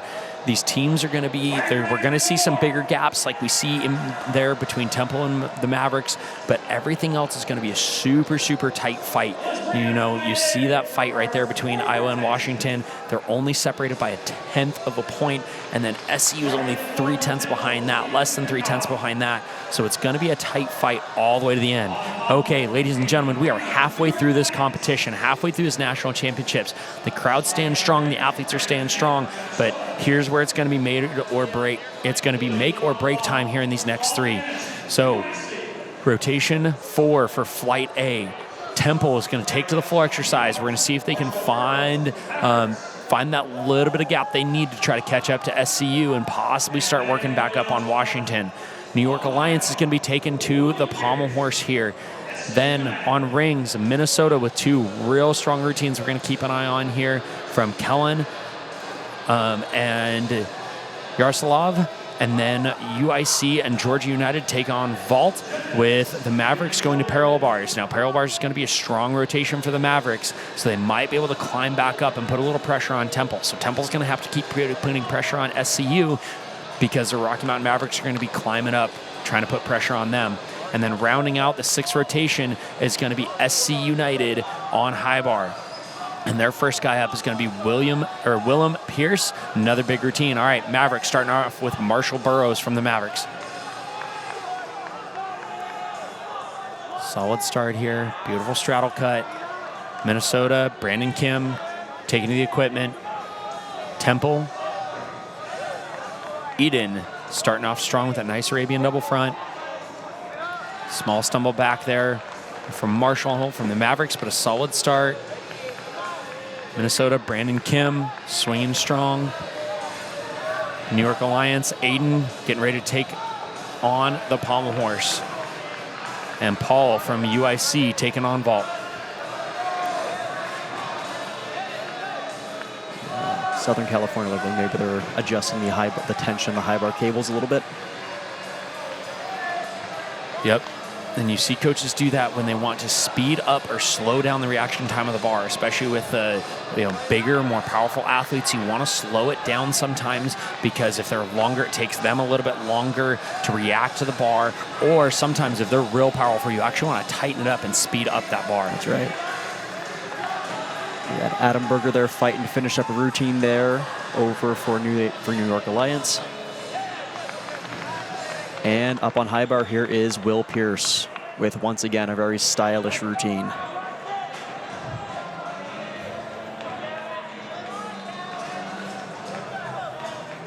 All right, we're off and running. Will Pierce, let's see what he's got for SCU. So here he can come stooping into his check giants. And again, if you saw that pommel horse routine, the judges brought Aiden back to redo his dismount. We're going to see that all day long with the new rule change on that. If their foot touches a horse, it's no credit. Jeremiah from Georgia. Oh, I thought he had that. Great entry on that vault, just behind it a little bit and sat it down. Gavin from Mavericks taking to the parallel bars. And eyes up on high bar as Pierce wraps up his dismount and very nearly sticks it. What an amazing routine. Solid start for them on high bar. Owen Frank from Minnesota on the still rings. As Alex from the Temple Owls tries to capitalize. They got to gain some ground. All right, Owen Frank, Minnesota on rings. See what he's got for a dismount here. Nice and solid, just that 3/10. Like you said, I think we saw a lot of sticks coming right out of the gate, and now these guys are getting a little tired. The nerves are getting to them just a little bit, and we're starting to see some of those mistakes. So it's really going to come down to what team can hold that emotion in and use it instead of letting it use them.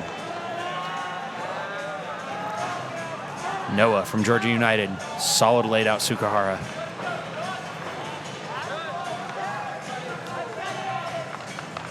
And here is Adam Berger for the New York Alliance up on the pommel horse. A little bit rough start. Got his swing going pretty well there in the middle. And up for the dismount. All right, struggles a little bit to get that dismount moving. A little bit of shaping, but gets it around. And it looks like he kept his foot clear. Solid set there. Alex finishing up strong for the Temple Owls. On vault, Aaron Weinberg from Georgia United. Let's see what he's got here. Another nice big laid out Suk. Looked like he was going to stick and then just took that safety step back.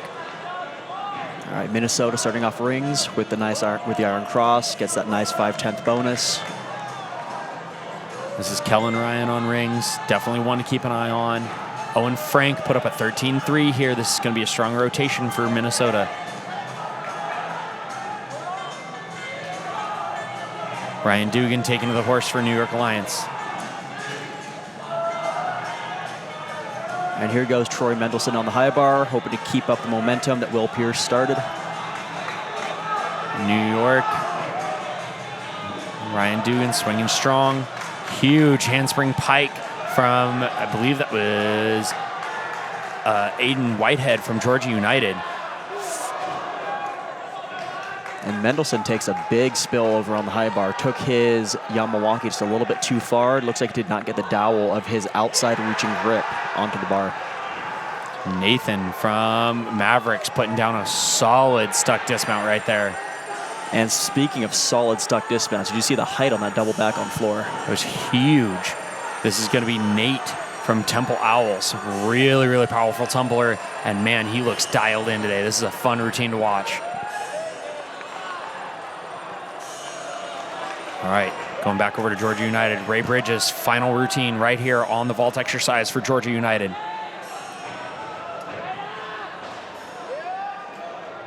Interesting, looks like his hand slid a little bit there. Doesn't look like that was the vault he intended to do, but mitigates the deductions and finds the landing anyways. That's incredibly hard to do. Ethan Rio, I believe, is up on pommel horse for New York Alliance. So New York showing off a lot of the Russian traveling elements. We haven't seen too much of that today so far. And Troy Mendelson with a hard landing. Looks like he's okay though, and that is, well, when you see a guy go down like that, it's the first thing you want to see. Huge triple back, and he stomped that 2 weeks ago at Western Conference Championships. All right, SCU has some work to do. All right. On the rings, this is Yaroslav Owens. Big routine here for Minnesota. And a big mount winding up on the parallel bars. Free hip to handstand, D-value skill. This is Kyler for the Mavericks. 2 big routines going on here. Still rings and parallel bars.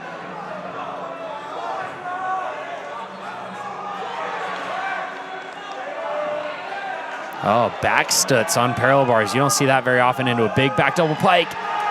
Coach is excited about it, and that's what matters. Great routines going on from Minnesota and the Mavericks. You know, I think Minnesota didn't like their placement when they rotated out, and they're doing something about it, and that's what you love to see right here.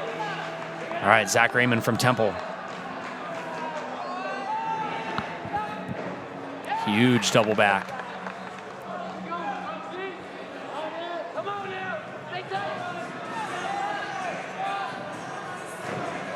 All right, big 2.5 twist. Little step on the landing. All right, Ryder from New York Alliance taking to the leather. Solid palm horse swinger. Let's see what he's got here.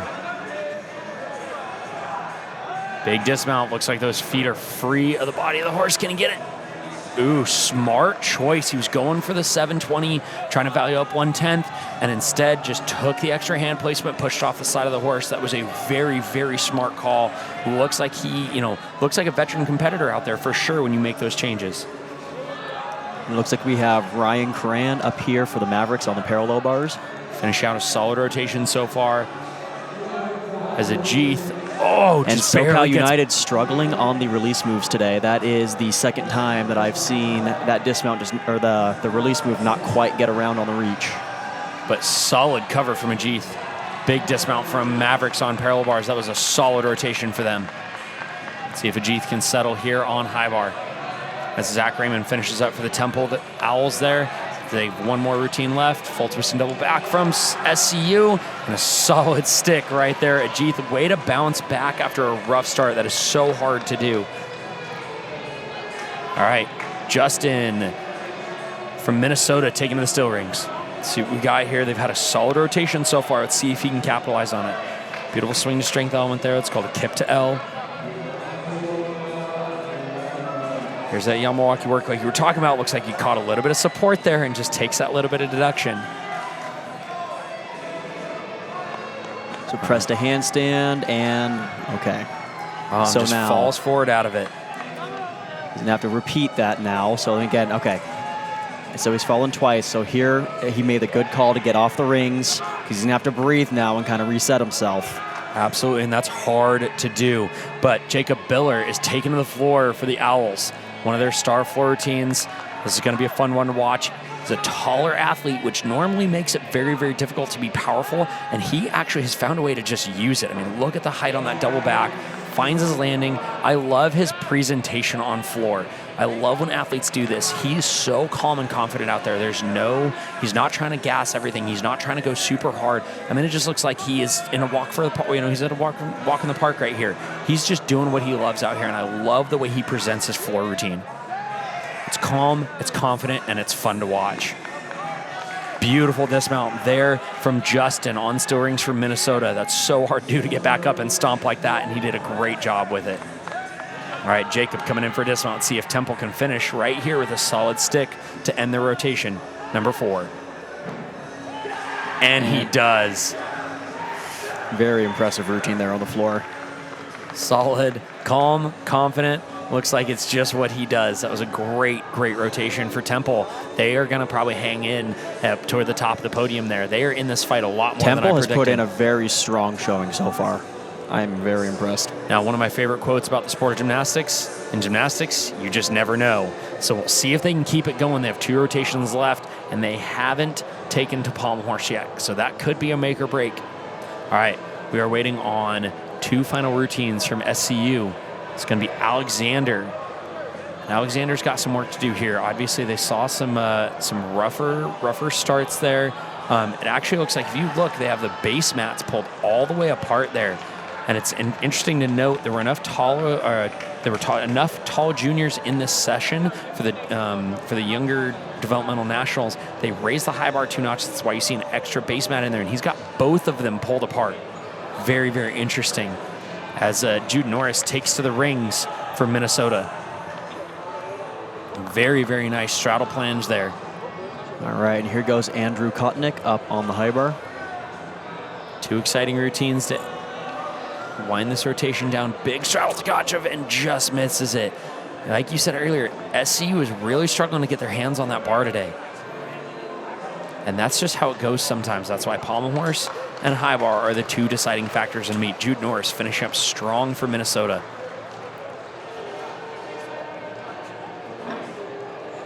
Hopefully looking to get rid of that 995 that Justin put up. Hopefully subbing that out. See if they can climb up there a little bit higher on that scoreboard. All right. Alexander back on the high bar for SCU.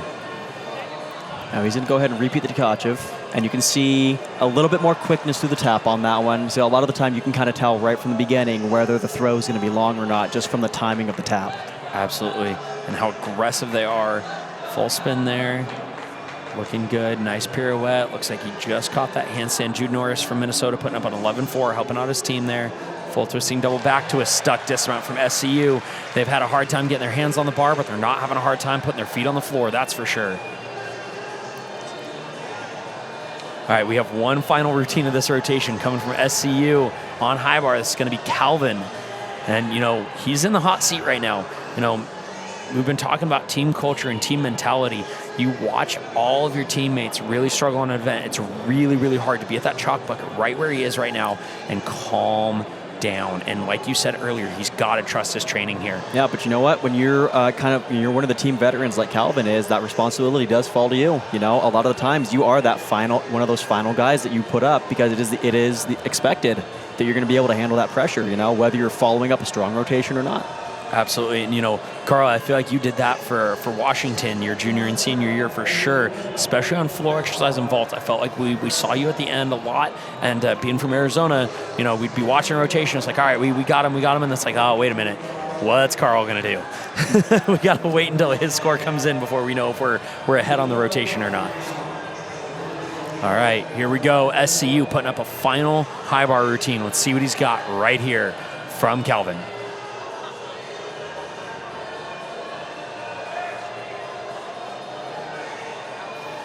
Yeah, Calvin's a guy who's definitely got great execution and great lines. He does a great job of showing handstands, and he hits his angles strong on high bar, which is something that not everybody usually looks at on high bars. You got to hit those handstands right on every single one of those skills.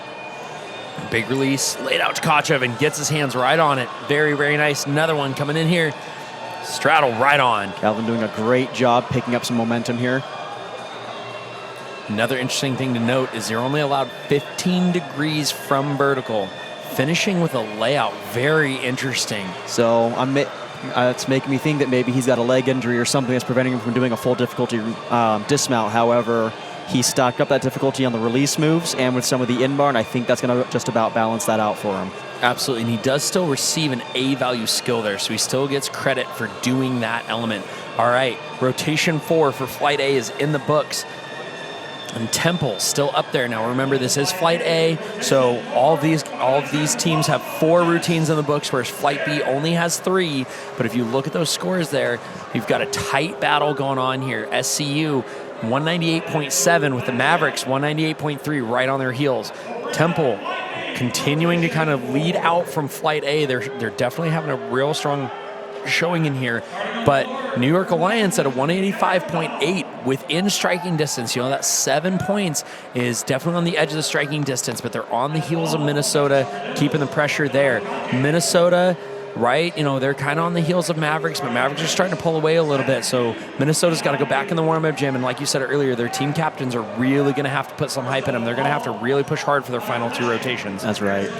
Now our other 2 big names, Washington, Arizona, both on the leg events. Again, the events that are generally you're going to see higher scores from. Washington on floor, Arizona on vault. I know Arizona's going to put up a powerful rotation. Westerns, vault was enough to bring them up from second place to over a 5-point lead, if I remember correctly. Absolutely, and they started that run, you know, and this is what Arizona does. They, you know, sometimes they'll start a little rough, but man, once they get running, they run hard and they run fast. So we saw it at Westerns. We're going to see it again. They started that run on rings this time around, though. They had a 5-point lead rotating back into the warm-up gym. So now the question is, can the Huskies and some of these other teams reel them back in, or are they going to increase this lead right here? Starting off strong. It looks like we've got Hunter Fletchig on the vault for Arizona and Everett O'Donnell for Washington on the floor. Big double fold from Arizona. Dylan McConkey taken to the horse for the Armadillos was Zach McHugh from Northern Illinois on still rings. Asa Thompson getting ready for Kansas City United on parallel bars, with Gabe Fry getting ready to take to high bar from Iowa GymACT. NIU, big double tuck dismount. Very, very nice start there from Zach. Gabe Fry bringing in that release move a little close to the bar there for Iowa. But again, sometimes it's better to be a little bit too close than just a little bit too far. Because too far is a guaranteed miss. Ooh, rough vault there from Elliott Foster on Arizona State. Tucked it around that. I don't think he's going to get layout credit for that. I would have to guess no. And O'Donnell on the floor for Washington with a pretty clean routine. Nice stuck dismount. That is a strong start for Washington. Gabe Fry finishes strong for Iowa with a stuck dismount also. These teams are starting to get fired up. You know, it's rotation 4. If they're making moves on the podium, it's got to happen here. There goes another double front dismount on the P-bars, taken just a little bit low. It is a valuable dismount, but it is a very hard one to get around. It takes a lot of power. Absolutely. Gabe Fry throwing that shirt out to the crowd for that beautiful stuck double A from high bar for Iowa. All right. Carlos Hernandez taken to the leather for the Armadillos on pommel horse. As Senator, huge back 2.5 on vault. That is a cause full and a half. Senator Bedoui from Arizona State. They're going to start an end run here. Some of these teams are going to have to really, really start running hard to try to catch up to Arizona. Jacob Miller, NIU on pommel horse, or on still rings. Carlos Hernandez showing some beautiful pommel work there. Getting a little bit in trouble there. A little bit around on the rough. Pushes it back out. Very nice. I think his right foot stayed free. I think he showed a pretty good position there on the dismount. Yeah, I think there's no question there that his foot cleared on that. All right, crowd favorite on vault from Arizona State. This is Jackson Harrison. He had a huge vault at Westerns. Let's see what he's got here. Has that nice Yurchenko entry where he does his round off on the vault runway to the springboard. Nolan from Iowa GymACT on high bar. Nice big double full from Jackson. And again, you don't see very many people on the men's side doing the Yurchenko entry. It's not as common of a vault entry, although in my opinion, I think it's kind of, if you want to get a big high-flying block, it's the superior vault entry method.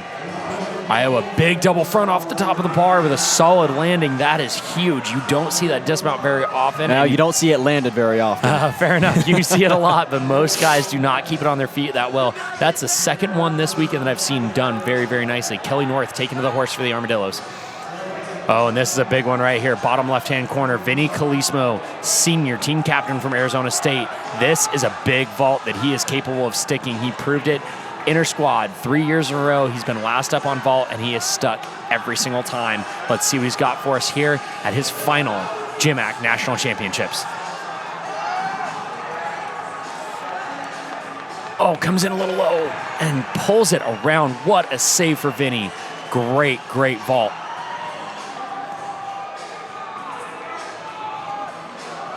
All right, on still rings. Looks like we got Kurt Lawrence for Northern Illinois. Nice double back there. NIU definitely does not have a ton of difficulty on still rings, but they are very, very clean as Rafe takes to Iowa on high bar.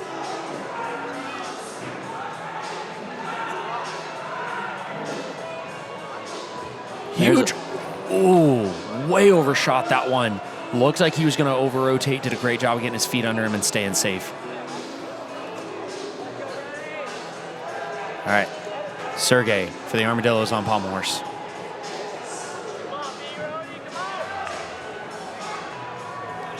Showing some nice elevation in the legwork as he gets into his swinging elements here. Camping out on that single pommel. He's got a little pike in a circle, but he's strong enough to make it work for him. Well, that's one thing we haven't seen too much of today so far is the single pommel work. All right, Iowa back on high bar. Let's see if he's going to repeat his release right here. Huge straddle on the fingertips, but he puts it down. Brody Lusk stomping a double front from Washington. This is where this meet's going to get fun. These guys are going to start fighting real hard for everything they've got. Sergey finishing up on pommel horse for the Armadillos. Full twisting double layout from Iowa for a solid stick. Nolan bringing it back. Rafe bringing it back hard.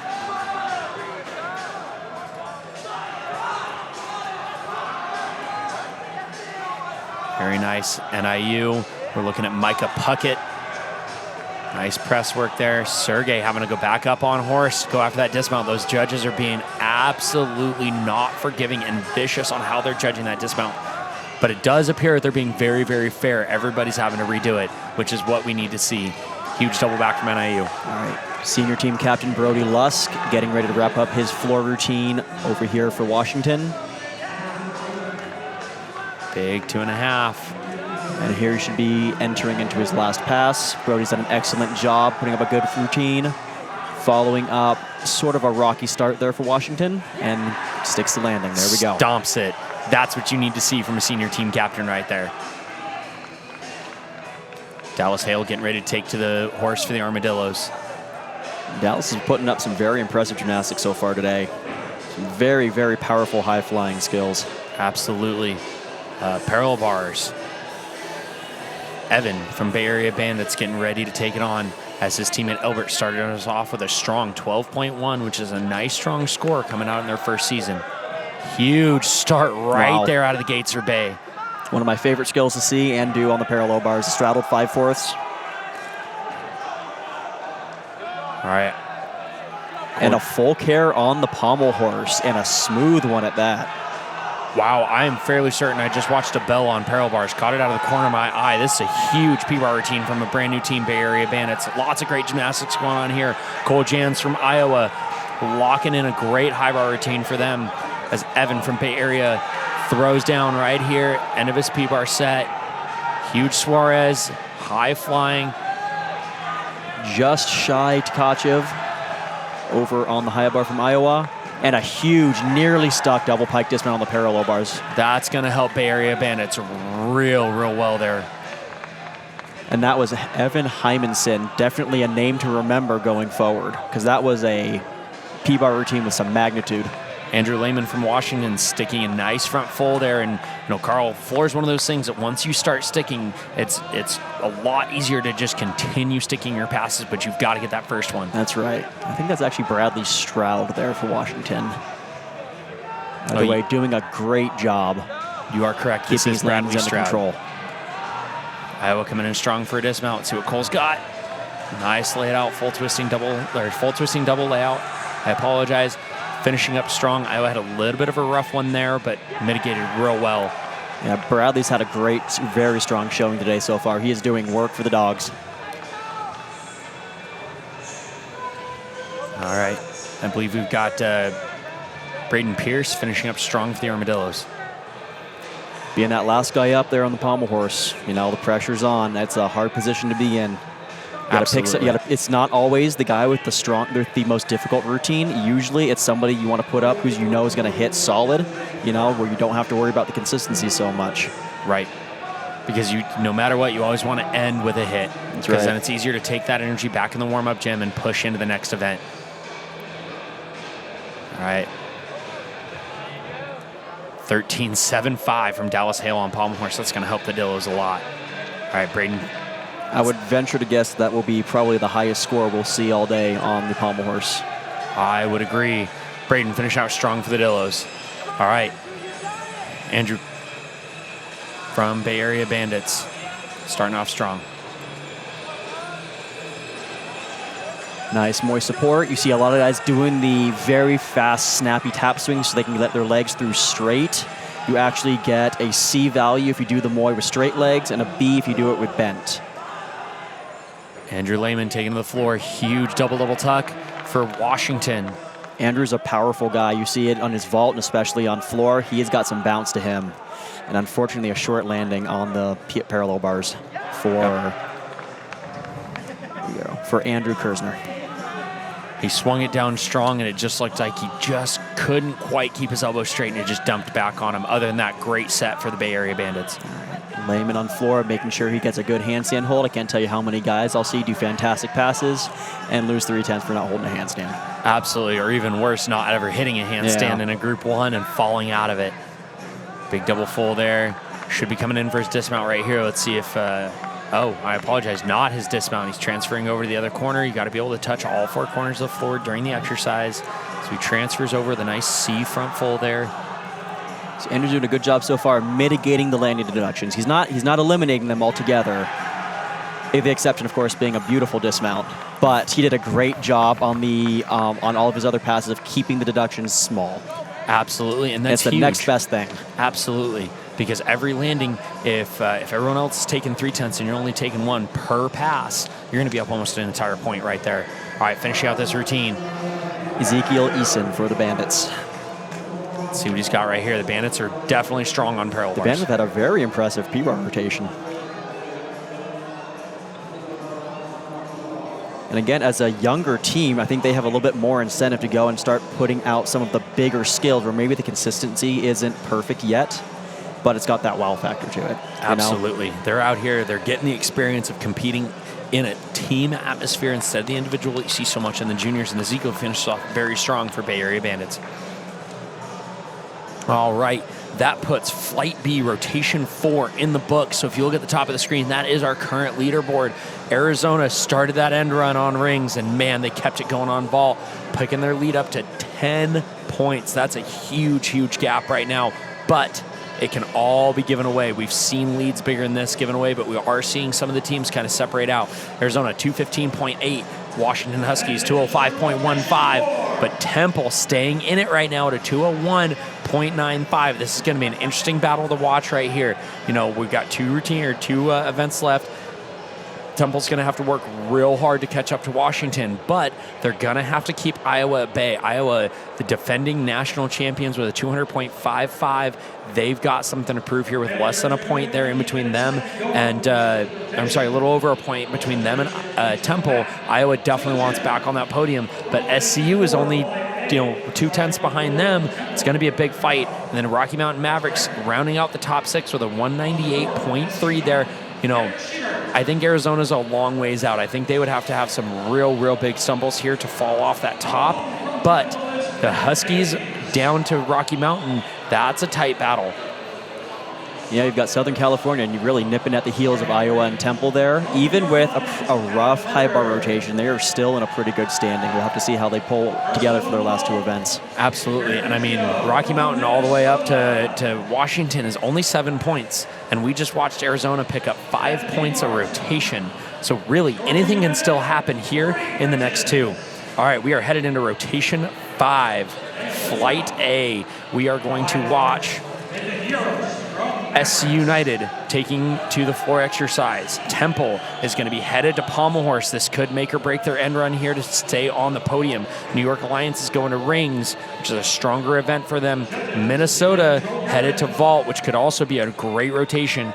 Georgia United taking to the parallel bars, and the Mavericks take on high bar. And the Mavericks, if you've kept an eye on the GymACT YouTube channel, you know the Mavericks know how to stick high bar dismounts. All right, we have Eric Sherbert starting things off for Southern California United on the floor. Nate Davies for Temple on the pommel horse. Adam Berger getting prepared over on the still rings. Hayden Paravicino over for Minnesota. I hope I said that right. Ray Bridges for Georgia United on the parallel bars. Getting ready. And Nathan Yaris for the Mavericks. Already swinging up on the high bar. Let's see what we got here. We got 4 routines up. High flying stuck dismount for Nathan over on the high bar. That was a solid routine. Great start. And I don't know what's in the water up there in Colorado, but man, those guys do know how to stick. New York up with a strong start right there. Great cross position from Adam Berger. Man, these guys are all flying. It's super exciting. We're sitting here watching 6 routines at the same time, and it's hard to keep up with everything going on. Giant Diom from Ray Bridges from Georgia United. That is a cool skill. Fantastic gymnastics going on here in Oklahoma City, Oklahoma.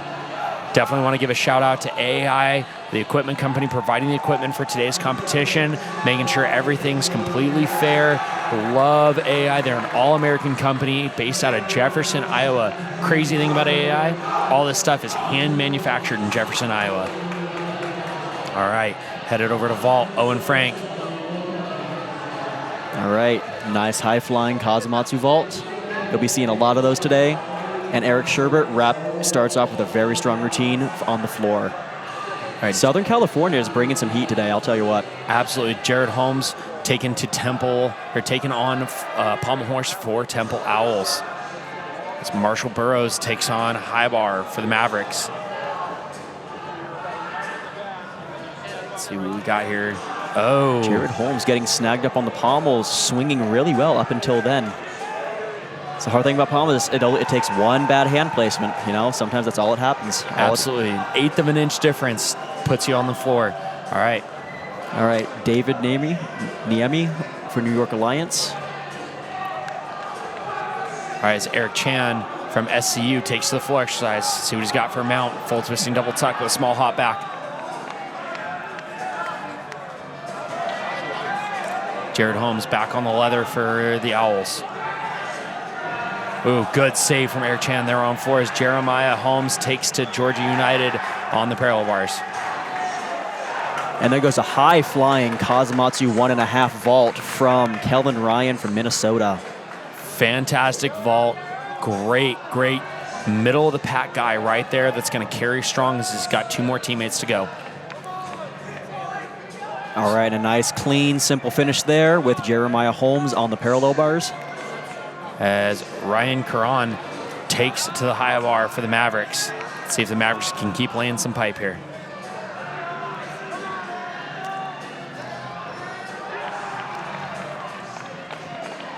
All right, you got to watch the catch angles on that full spin. In my opinion, one of the most easily deductible skills on the high bar. It is just so hard to catch that up on top. Absolutely, you've got to start so early to stay on top of it. All right, here we go. Evan from Minnesota. Ooh, just sneaks his feet under him. Great fight for that landing as Blake Hazel takes to the pommel horse for Temple. I think he's going to be one to watch. You can see how easy and how light he swings. He'll probably be a good watch. Absolutely. It's a nice Magyar. New York Alliance taking on a strong ring rotation. Ooh, caught his foot on that horse. Is he going to have to repeat it? My opinion is yes, yep. Yep, you see the judge there on the left shaking his head no, which means he's going to have to get back up and repeat it. That is so tough to do. All right, Ajith from SCU taking the floor exercise. Big double back on still rings from New York. Tries to fight for the landing and just comes in short. All right, and a Jude Norris there on the vault for Minnesota. All right, Minnesota finishes a strong vault rotation.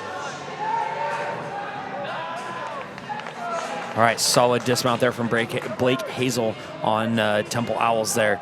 Way to jump back up and finish strong. That's so hard to do, like we've been talking about all night long. All right, we've got Coulter Schaefer up next on the high bar for the Mavericks.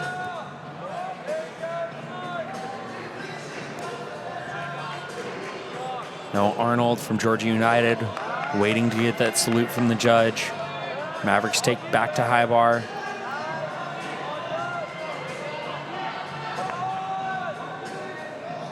Jeeth coming in strong. Should be coming in for his dismount here on floor for SCU. Let's see if he can find a stick after that rough high bar rotation. Big double full. There it is. That's gorgeous. SCU really has been working on their landings this year, and it shows. Small hop forward for Coulter Schaefer. Yep, on the high bar. All right, and we've got Noah Arnold up next on the parallel bars. So who's got as Zach Raymond takes to the leather for the Temple Owls. A little slow on the catch there on that peach. It's a harder one. You really got to get those hips to drop back quick on the drop in, or you just don't really get a lot of rise on the other side. Absolutely, and especially now we're in rotation 5. These guys have been in the building for probably close to 4 hours already, going hard, so they've got to work really hard on their mental state right there. Great routine from Noah, just pikes down the dismount and sets it down. And just about the same thing happens there on the rings from Brandon Siroff. All right. Alexander Kotnick from SCU taking to the floor exercise. Coming out strong. And a stuck 2.5. Very, not a difficult skill to do, but a very difficult one to land clean. And that's blind because landing. Coming in blind, you don't get to watch landing. Another stick. from Alexander as Dyson Addist takes to the high bar for the Mavericks. Oh, and just puts that Tkachev over. No, Carl, we have seen a lot of missed releases today, which is very, very unusual for the GymACT circuit as a whole, let alone for a national championships.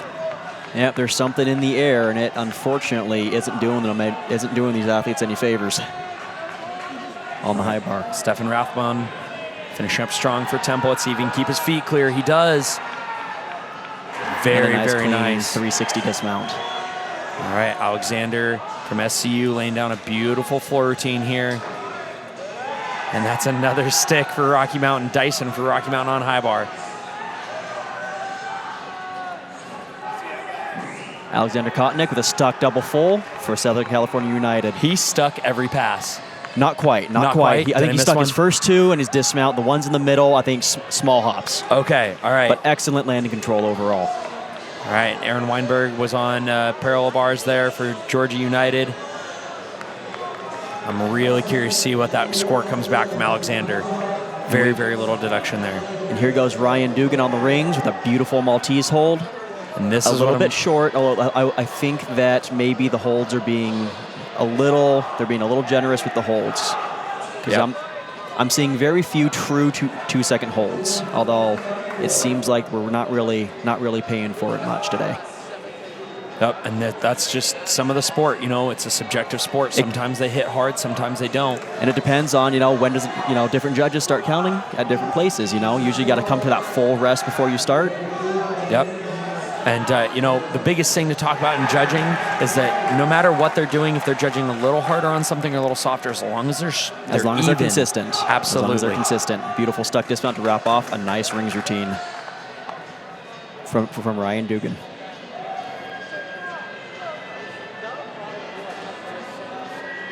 All right. This is Troy Mendelson on floor. Alexander Kotnick only bringing in a 12.2 on floor. I was expecting that to be a little bit higher there. Mendelson looking for some redemption after a rough rotation on the high bar. So far, so good.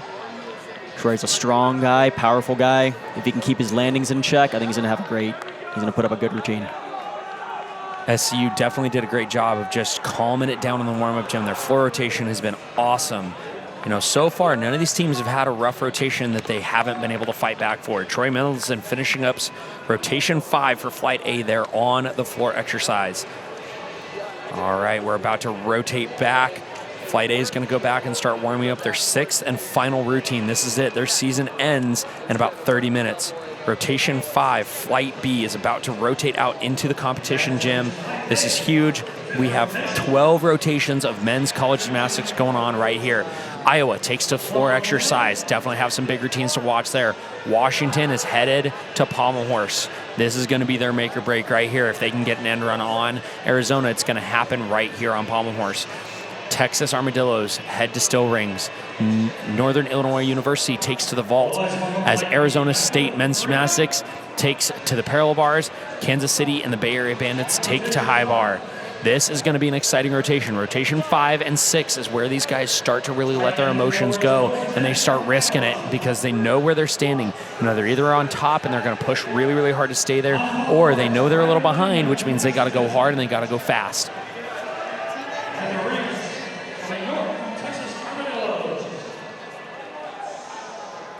Now, pommel horse for Washington has been one of their most improved events in the past couple of years. We saw them hit pretty good at Westerns. I'm hoping they can keep up that momentum. Let's see. Arizona on the parallel bars can put up some really good routines. Got away from them a little bit a few weeks ago. I'm sure they've spent a lot of time working and refining those routines. I think we can expect a lot of good showing from both. Absolutely. This is going to be an exciting rotation. And Iowa is not somebody to count out on floor exercise, that's for sure. All right, here we go. Starting off, Nolan Detsch from Iowa, starting off strong. Let's see what he's got for him as Riley Lyman starts off for Washington. Kelly North on the still rings there for the Texas Armadillos. As Ian Fackler is going to start off for NIU on vault. Blake Tingzon, senior team captain from Arizona State, is going to be starting off on parallel bars as Chance Brogan from Kansas City is going to be starting off on high bar. Riley Lineman fighting through a rough carrying skill there in the middle. He's got his momentum back good, brings the dismount up nice. Really good job fighting through. He snagged his circle though right as he got into his circles there on handles after the Bailey. Brought it back nice. Definitely kept his feet clear of that horse. Right. And there's an overpowered souffle there on the vault. It's unfortunately a little bit too easy on some of those simpler vaults to actually put a little bit too much power into it if you're looking for the landing a little more than you should be. Absolutely, and it's real easy to bring those feet in front of you rather than under you. Nolan starting off strong for Iowa on floor exercise. And Chance Brogan long on the throw for Kansas City on high bar. Huge Healy to support there from Blake on parallel bars. He's going to solid routine, studs straight to handstand. Very, very nice front uprise, showing off that mana position. Zach McHugh coming in hot on vault. And a beautiful double pike dismount. Nearly stuck. And I got to say, there's something about the uprise that pops up to a nice mana before it kicks out. It's got a look to it. And I think he's pretty happy with that routine if I had to take an educated guess. So say, Carl, I don't think he liked that routine at all, actually. Definitely showing off that emotion, showing off how much work goes into these routines and how much emotion is out on that floor tonight. All right. Maroon GymACT up on the pommel horse for Washington. And fights through. A little rough on the rhythm, but he stays on the horse. And again, staying on the horse is half the battle. All right, Jonathan from Iowa trying to capitalize on what his teammate started him with. Braden from the Armadillos trying to do the same thing there. As Malcolm Moore comes in on vault here for NIU. Another big souffle, and that is a solid, clean stick. That is going to score very, very nice for NIU. Malcolm picking up for his teammate that set his first one down. That's what you like to see right there. Andrew Fincher taking to the parallel bars for Arizona. All right, Whippet or Yamawaki. People always call it Yamawaki because it shows a lot of similarities with the same skill on high bar. Very valuable skill, very difficult to pull off. Takes a lot of strength in that upper arm position. Nice and calm through his peach, hitting his L seat. All right. Andrew from Bay Area getting ready to start their 5th rotation of their first ever national championships. Huge front full from Arizona State right there as Andrew Fincher just stomps a beautiful parallel bar routine. That's going to help their lead for sure. And here goes Andrew Lehman on the pommel horse for Washington. That was Jacob Miller on vault for NIU with a beautiful stuck Kazumatsu.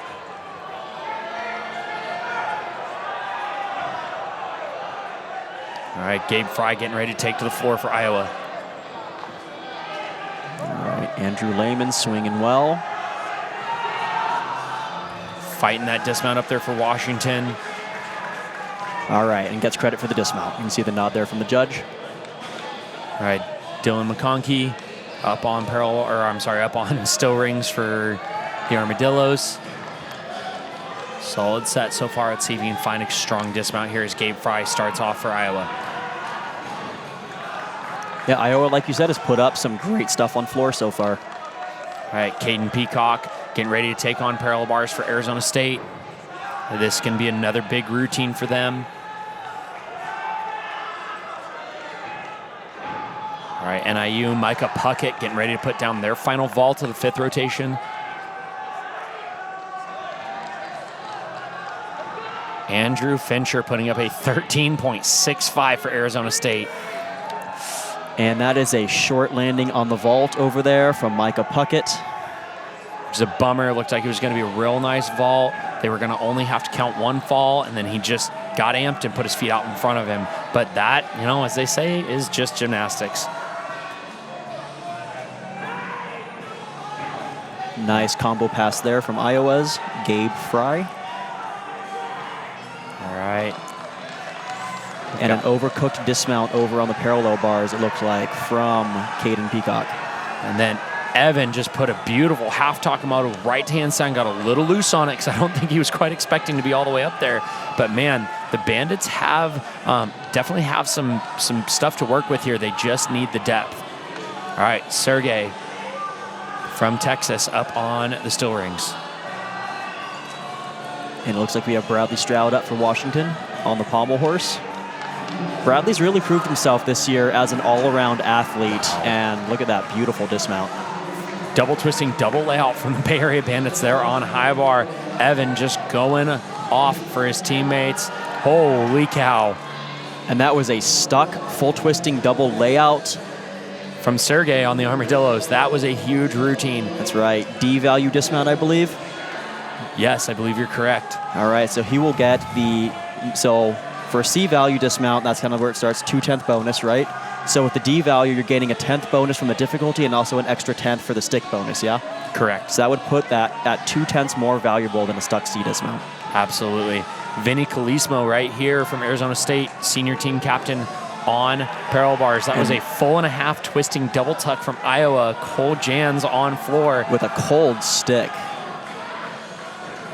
A little loose in the air there on that, but solid. He's coming out strong. Back half front full there. He's got some connections. Let's see if Vinny down there on parallel bars, bottom middle. Huge double pike and just stumbles it backwards.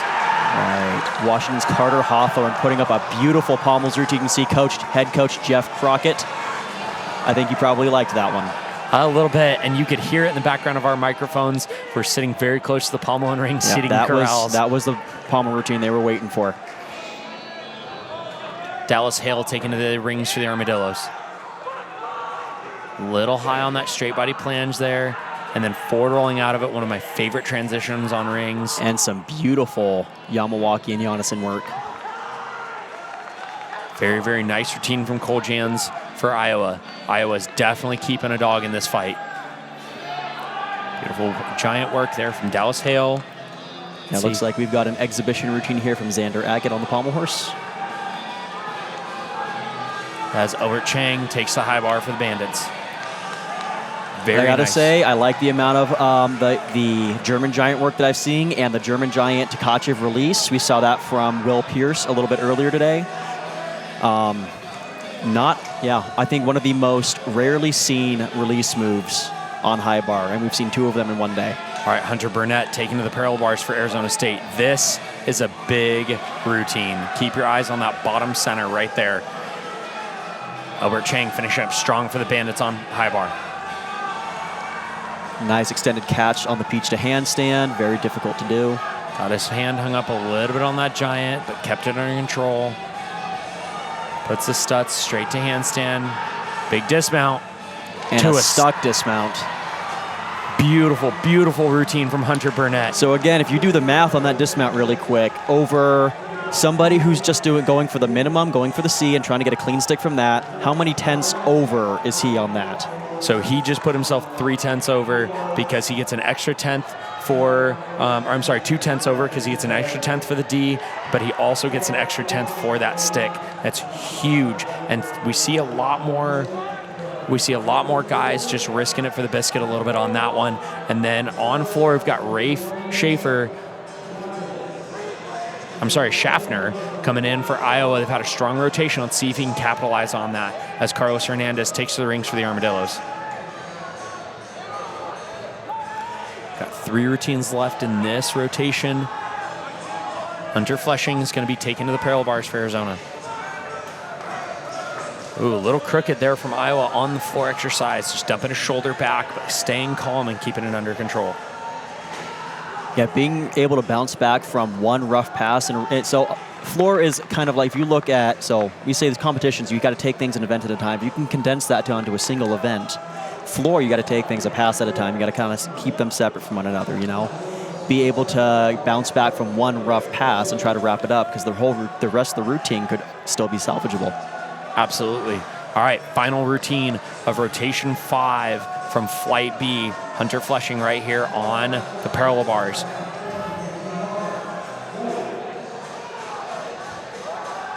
Ooh, and just gets hung up on the heel. It's important to note that's going to be a 5/10 deduction. It's not a full fall because all he did was take an extra swing. But now, like we've been talking about all night, he's got to calm down because now the negative things that can flood into your head and the emotion that can flood in at this point is so much. It's so unbearable. Huge double back, and he controls it so well. Great fight back from Hunter right there. All right, we're done with rotation 5 right there. Flight B is headed back to the warm-up gym. Top of the board right there. We've got some interesting changes to our standings going on up there. Arizona extending their lead to a 268.75. They're running away with it for sure, but again, it can all be given up on high bar with some missed releases. Washington, 253.6, with Iowa dialing them in, pulling their lead back to only, 2.6, 151.0, but SCU, 249.1. They're keeping the pressure on right there.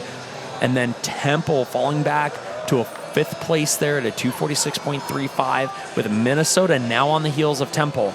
These top 6 teams have just been jumping around like crazy. It's going to be real interesting to see how they handle their final rotation.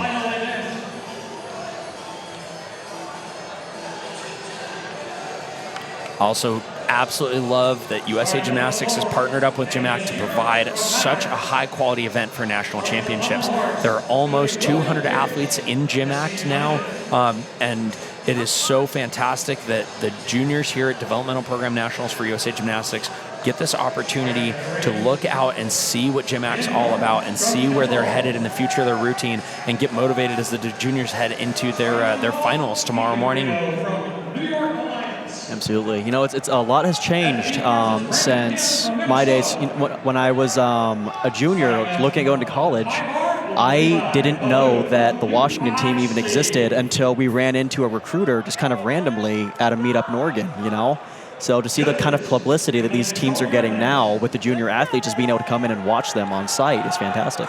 Absolutely. And it helps a lot of these junior athletes. The really cool thing about the GymACT program is that you just have to be continuing your education. You don't actually have to be going to a set designated college. So if maybe, the 4-year university route isn't for you and you want to go become a welder, or you want to take into a trade, or you want to, start your own business and take very specific business classes and things, you can do that while continuing your gymnastics career. Right. All right. 6th rotation, Flight A. This is it. Their season is over in 5 routines from Rocky Mountain Mavericks starting on floor.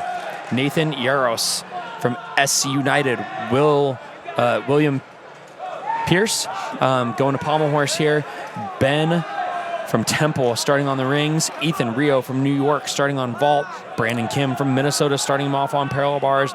And Levi from UIC finishing out his performance here today with a big laid out full out. That's right. Now, I've said it a couple times already today, and I'm going to say it again. Will Pierce is going to be the guy to watch here in just a couple of minutes. The guy's got style, and it shows a lot. He's got a lot of flared elements there on the pommel horse. He'll be a fun one to watch. Ben from Temple there with a big back 1.5. Very unique dismount there on the still rings. That's another thing I love about GymACT is we're seeing a lot of gymnastics that you may not normally see. We had Will Pierce going through a swinging on the phantom pommel there as the judges get ready for him. All right, let's see what he's got here for SCU. Also going on the vault right now, Adrian Arena with a nice high-flying cause. Little pike down on landing. A solid start from New York. All right, big flare work. Now, Will's a big guy, too. He's kind of like, he's got a big wingspan, and so getting his hands around those handles really is not much of a struggle for him. Not at all. It looks almost effortless. We don't see this flare work nearly as much anymore, and he is using it for everything, all the way up, bobble on the dismount, but keeps his feet free. Nice 360 right there. And a high-flying double back on the floor there from Marshall Burrows. All right, as Will finishes up, A.J. Robinson's going to be taking over on the pommel horse for SCU. Aaron Weinberg from Georgia United winding up here. Big dismount to a solid stick from Georgia. Owen Frank taking to the parallel bars. It's going to be one to watch from Minnesota. Ryan Bistro on vault from New York. Nice laid out Sukahara there with just a small step on that dismount. Jason Wenzel on the rings for Temple, doing a good job of making sure he's holding those holds. And a beautiful stuck dismount to wrap it up. Wow, Marshall Burroughs from the Mavericks gets hung up in his double full and just stays calm and finds a stick anyways.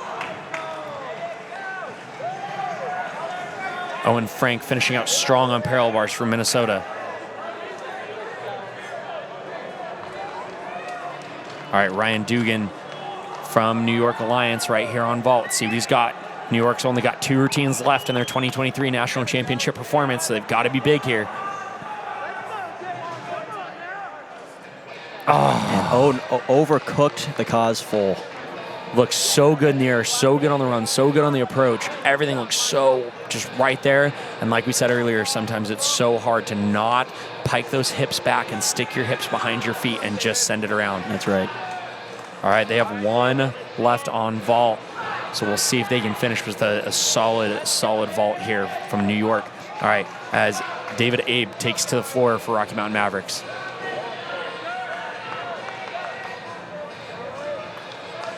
All right. Looks like we've got another free hit mount cooking up over here with Minnesota. Kellen Ryan on Minnesota here. Solid guy. He's had a great day so far today. Will Pierce putting up a 12.95 on the pommel horse from Southern California. Solid score. That is a very solid score. And here goes his teammate, AJ Robertson. Taking to the rings for the Owls, Josh Moore. All right, and there is some one pommel work that we haven't seen much of today. It's called a flop. Aiden Whitehead for Georgia United. Big double back. Small step on the dismount. Georgia United's been looking real clean. They've got some difficulty to work on, but definitely very, very clean gymnastics from them so far today as AJ Robinson from from SC United comes off the horse. Josh Moore from Temple showing off that 5/10 cross bonus.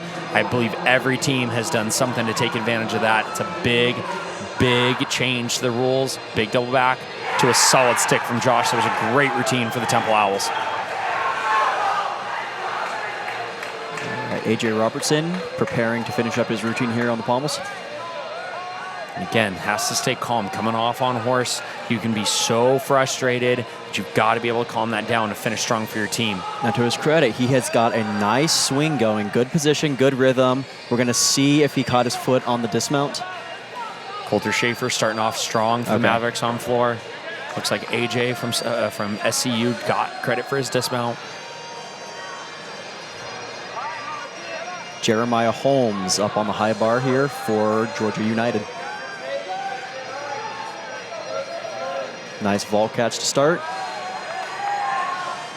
As Hayden from Minnesota gets ready to take to the bars. Jeremiah, big double back, small step. You know, I think so far Georgia United has taken the least landing deductions on high bar. They've either stuck or it's only probably a 1/10. I don't think I've seen a 3 from our angle at all. Coulter finishing up strong on floor for the Mavericks. And Hayden Perversino wraps things up beautifully on the parallel bars for Minnesota. Very nice. All right, we're coming down to the... Not quite wrapped up. It's like they got Jude Norris up last. And this is it. These guys are, this is it. This is the end of their season right here. These teams have 1 routine left. They're putting every ounce of energy they can into them as Alex takes to the rings for Temple. Dyson Addist will be the Mavericks' final competitor of their 2023 season here on the floor exercise.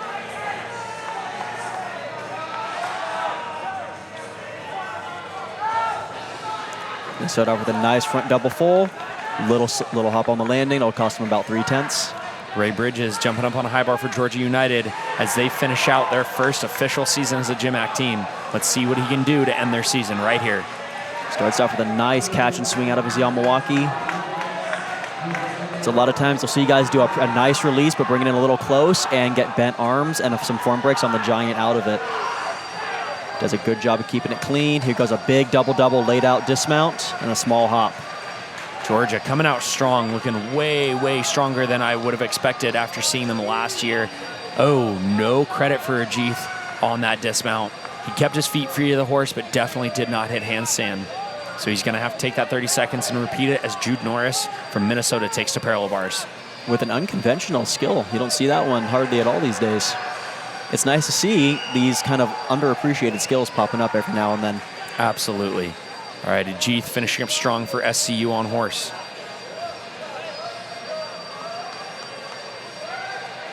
Dyson finishing up the Mavericks 2023 performance. You see all the juniors in the crowd. If you look at that vault camera, looking for that free t-shirt. Jude Norris finishing up strong for Minnesota. They are locked and dialed right there for their 2023 season.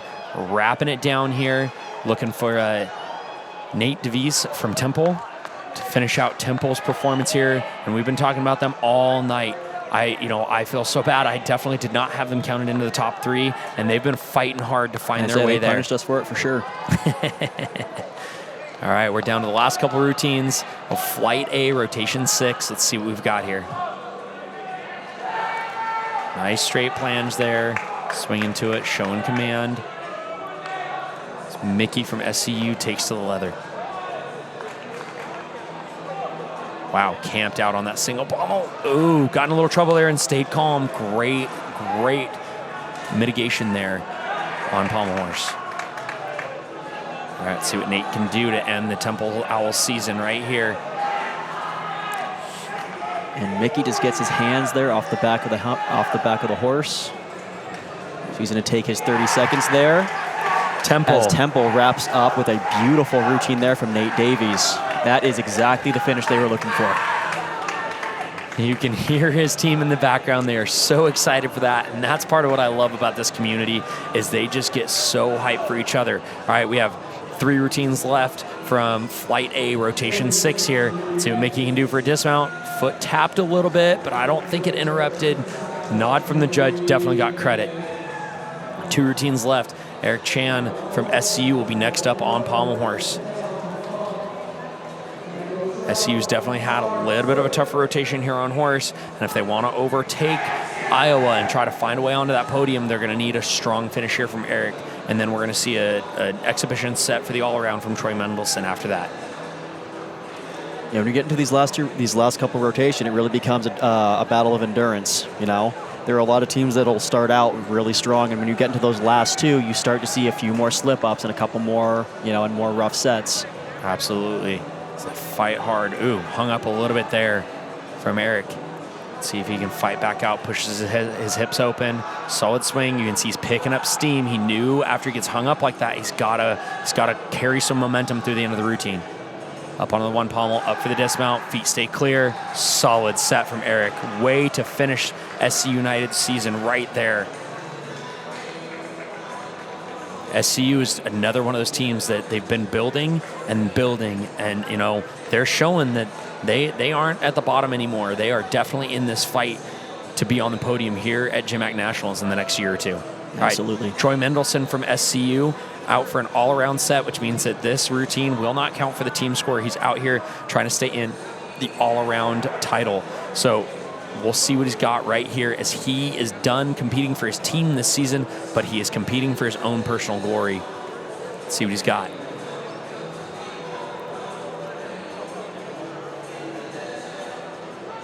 It's been a great evening of gymnastics here in Oklahoma City, Oklahoma. Absolutely, it was a heated competition all the way through. Arizona's definitely got a pretty comfortable lead. We've got a lot of teams fighting there for that 2nd and 3rd place spots. Not much between those 4 teams up there at the front. Absolutely, and it's going to be real interesting to see what Flight B does when they come out here. And this is the problem with being Flight A. They're done. They're going to have to wait another half hour and just watch that scoreboard with intense anticipation to see what those last 6 teams are going to do. All right, Troy, taking to the pommel horse for SCU and his all-around performance. Nice big open swing. Even though this isn't for the team, you hear his team in the background supporting him. Ooh, solid save there. Supposed to step all the way over that pommel. And a hip catches the horse there, the handle.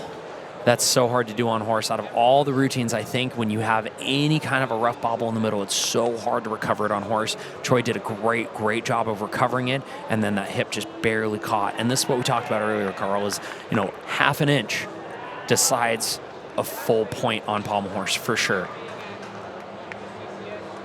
Yeah, it's definitely the event with the least margin of error. It is a battle of balance and rhythm. And if you lose one of those two things, you know, you can be off in a heartbeat. Solid finish from Troy right there. Still going to be a decent score as he finished strong on pommel horse there. All right, Flight A is locked and dialed. A 296.1 from Minnesota. We're going to see where that puts him. A 295.65 from Temple. I don't think that's going to be able to keep them on the podium, but a great showing for the first 3 or 4 rotations. I think Temple did here what Texas did in at Western Conference Championships. I think so. They had a fantastic first 3 rotations. Yep, and then they just didn't quite have the steam to keep it up. 294.55 from SC United. Rocky Mountain Mavericks, 293.8. New York Alliance coming in with a 283.05, which honestly, from Newark, a newer team, not a lot of depth on that team. That is a solid score.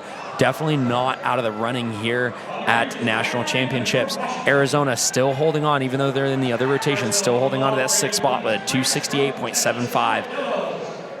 So we're going to see what they can do as we come in. All right, Flight A, locked, dialed, done. Their season is over. They now wait 30 minutes to find out their fate here at 2023 GymACT National Championships as we bring Flight B Rotation 6 back into the gym.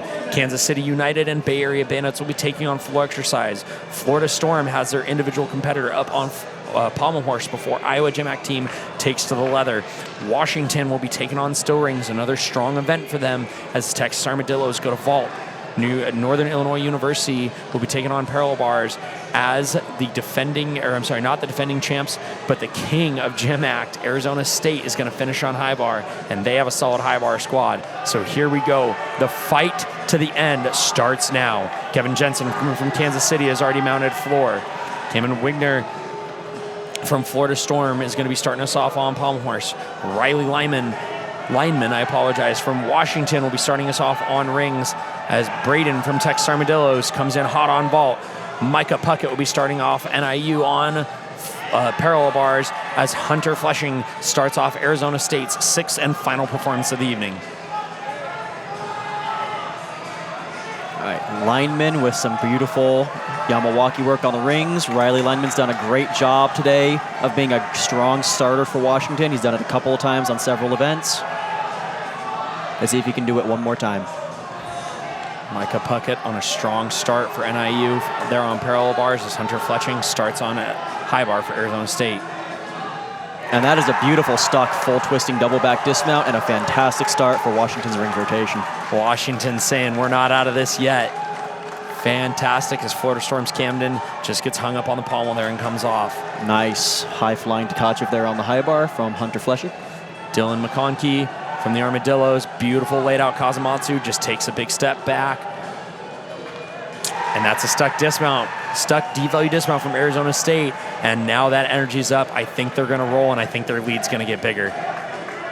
Florida Storm Camden coming in for a dismount, fighting to keep his feet free. But did he show support in the handstand? I'm seeing a no from the judges. He did not. He's got to repeat it one more time.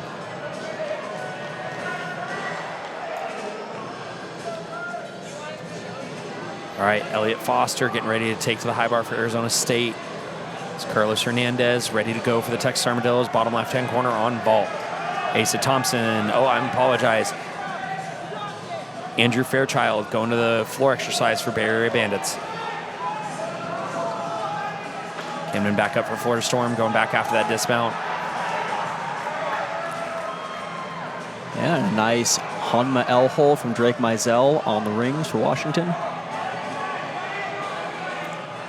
Huge Yamawaki work there. No support over the top. It's exactly what they're looking for.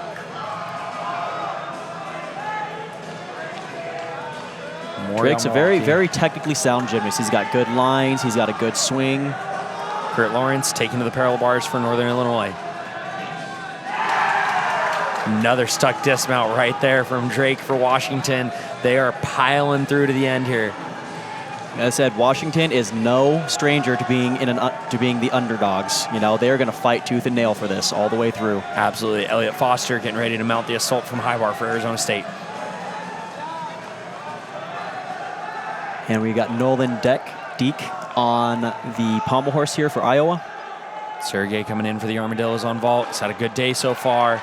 Beautiful layout, causes a small step back. Dillas are keeping their name in the game here. Elliott on high bar for Arizona State. Fantastic start. Nolan coming in strong for his dismount.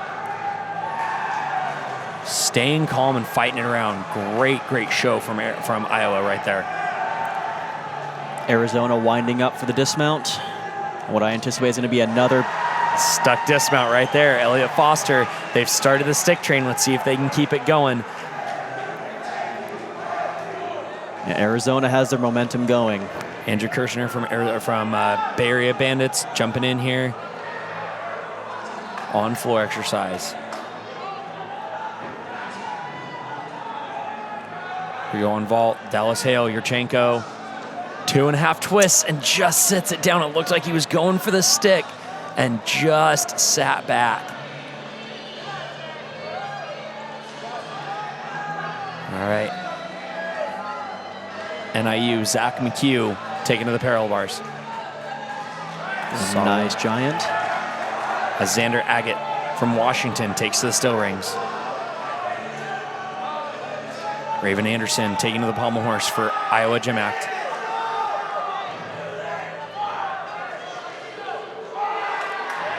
Solid crosswork there on still rings for the dogs.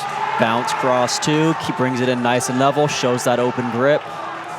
Xander's a strong guy. Now he's going to have to work here to keep his endurance so that the last half of his routine, especially the dismount, doesn't get away from him. Aiden Myers taking to the high bar for Arizona State.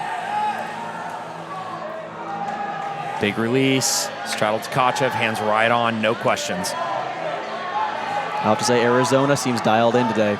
Yeah. Whatever mistakes they had through Westerns, they have done a fantastic job of polishing those out in these past 2 weeks. Absolutely. And sometimes that's what you need, licking your wounds, sometimes make you a little bit stronger. Big dismount from Washington to a stick. That is 3 in a row. Not to be undone. Washington is matching Arizona's energy to a T. 3 stuck dismounts in a row. Oh, there's a step from Aiden Myers on high bar. Washington's not going quietly. Jared Enyard from NIU taking to the parallel bars. Cole Jans for Iowa waiting to go on pommel horse. And Albert Chang from Bay Area Bandits waiting to go on floor. Armadillos are locked, 299.05. Man, they fought back real hard in the second 3. All right, let's see what parallel bars has for dismount here. Jared Enyard.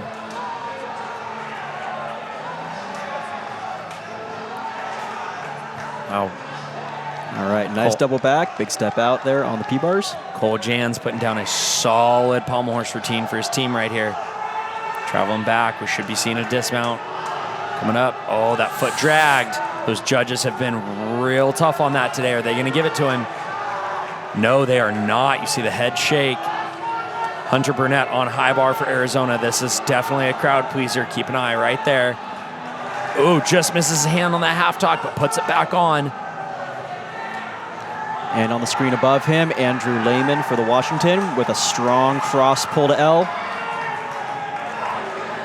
Another big shot with Tkachev from Hunter. I say these two teams are matching each other's energy. Absolutely, this is where it gets exciting. Team for team. Albert Chang on floor for Bay Area Bandits. Arizona winding up for a big dismount. Beautiful half-half. Just a step back there, not bad. And the dismount from Andrew Lehman, 1.5 twisting double full, or double back, excuse me.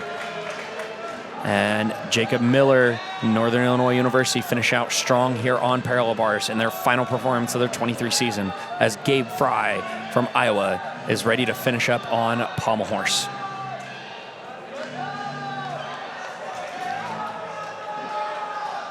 All right, we're down to a couple more routines left in the 23 season. Let's see how this thing ends. Jacob Miller finishing out NIU strong. Gabe Fry taking to the pommels for Iowa.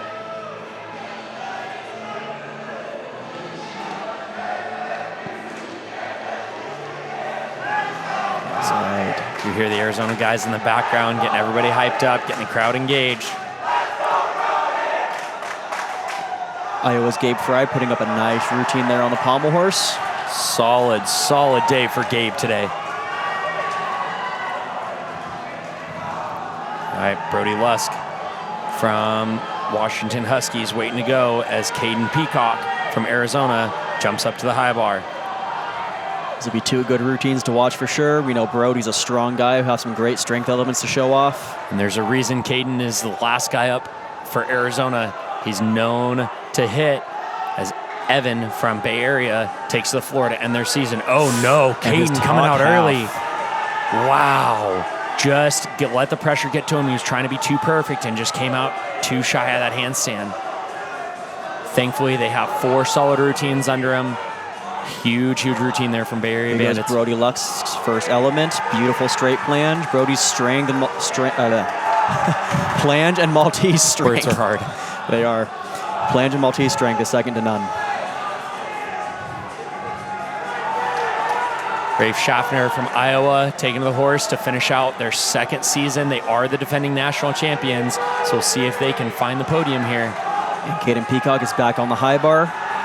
Looks like he is going to repeat the talk half element right here. Beautiful. Brings it on top of the bar that time. Rafe Schaffner finishing out Iowa. They are locked and dialed. Big release move from Caden. Very nice. Brody Luss fighting for his handstand on the rings. Here we go. Dismount for dismount. Lusk, big double back to a solid stick. Evan, big double full, just hops back. Here it is, final routine, GymACT 2023 Nationals. Ends with a small step. Caden Peacock putting up a great routine. And I apologize, we do have one final routine of national championships. We've got Bradley Stroud as an exhibition for Washington on the ring. So Bradley is competing for an all-around score at a shot at placing in the all-around. So his score will not count for Washington. Again, it will count only towards him. However, I know, knowing them, Washington will be rooting for him as loud as they can, just the same. Absolutely. It's been an exciting championships. You look at the top of the screen there, and oh my gosh, the Armadillos snuck in. They did the opposite of what they did at Westerns. They were a little shaky to start, and they were kind of out of the ball game for a little bit, and then man, oh man, did they fight back to find that podium. So right now, it looks like Arizona is going to retake their title they lost last year. The Huskies bounce back with a strong second, but Texas Armadillos, you can't count them out. 12.45 from Caden Peacock on high bar. And here goes Bradley Stroud. It looks like the final routine of the evening. So we got beautiful front of Drysdale, group 3. That swing to strength element.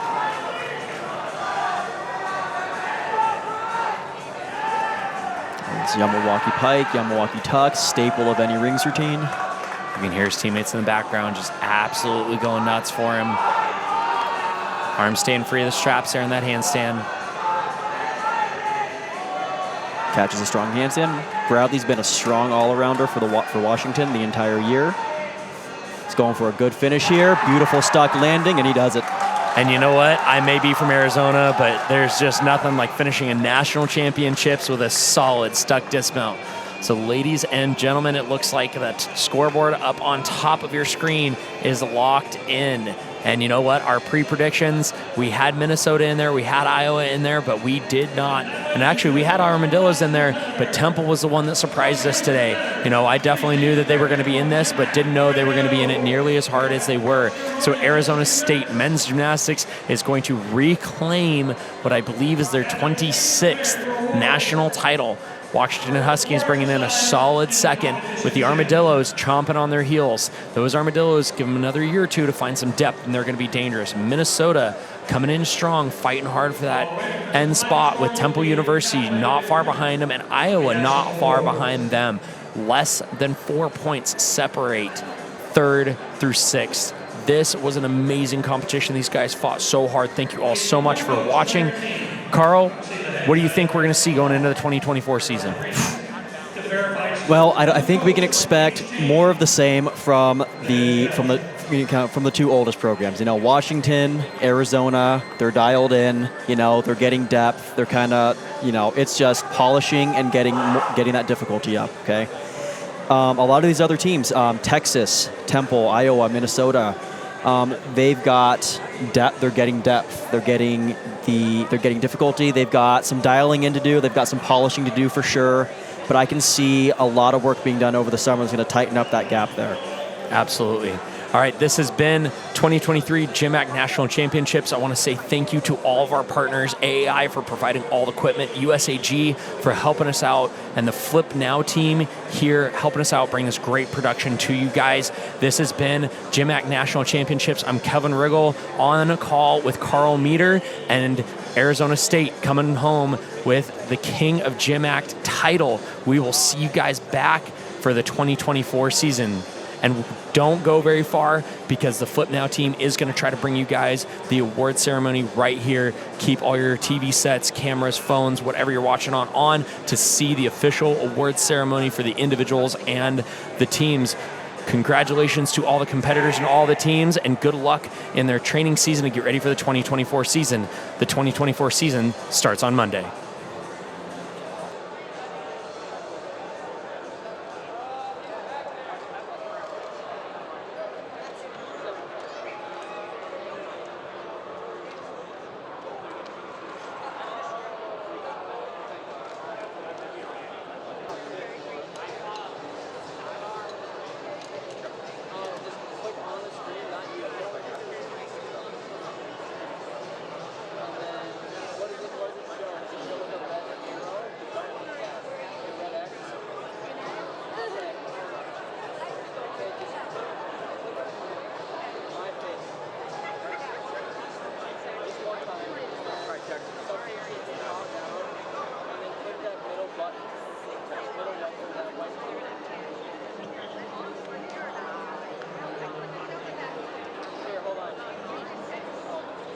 We have a couple of very important awards to hand out.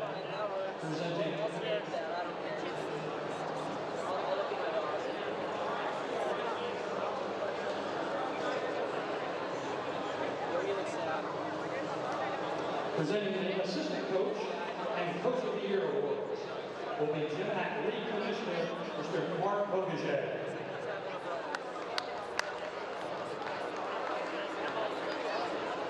These two awards are voted on by all the GymACT coaches. These coaches are recognized for their outstanding contributions to the sport and their impact on the growth of GymACT. Our 2023 GymACT Assistant Coach, or should I say, Assistant Coaches of the Year, are the Assistant Coaches from Arizona State University.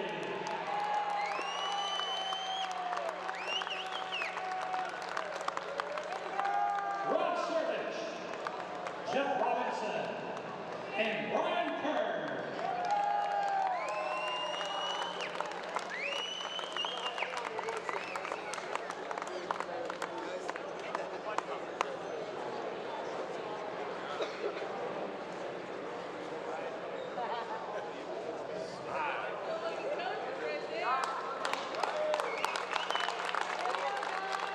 Congratulations. And our 2023 GymACT Head Coach of the Year, Jesse Gibson-Abelstein from Temple University.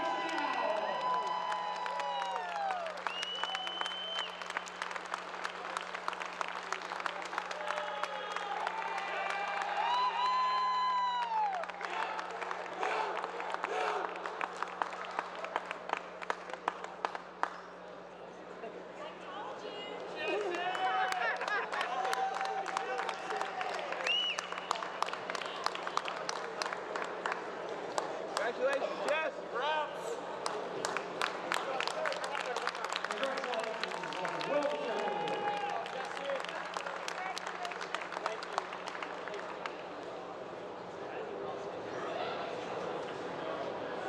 Now if I can have Mark Bogajay and Dr. Sid Nussgruden report to the floor for the presentation of the M2 Award.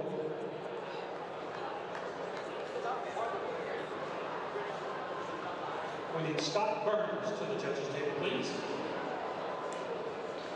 The Massarudi Natalie Award, commonly known as the M2 Award, was created in 2018 to recognize and honor the outstanding GymACT senior gymnast who has established an outstanding record of athletic and academic achievement during his college career, along with demonstrating sportsmanship, community service, and leadership.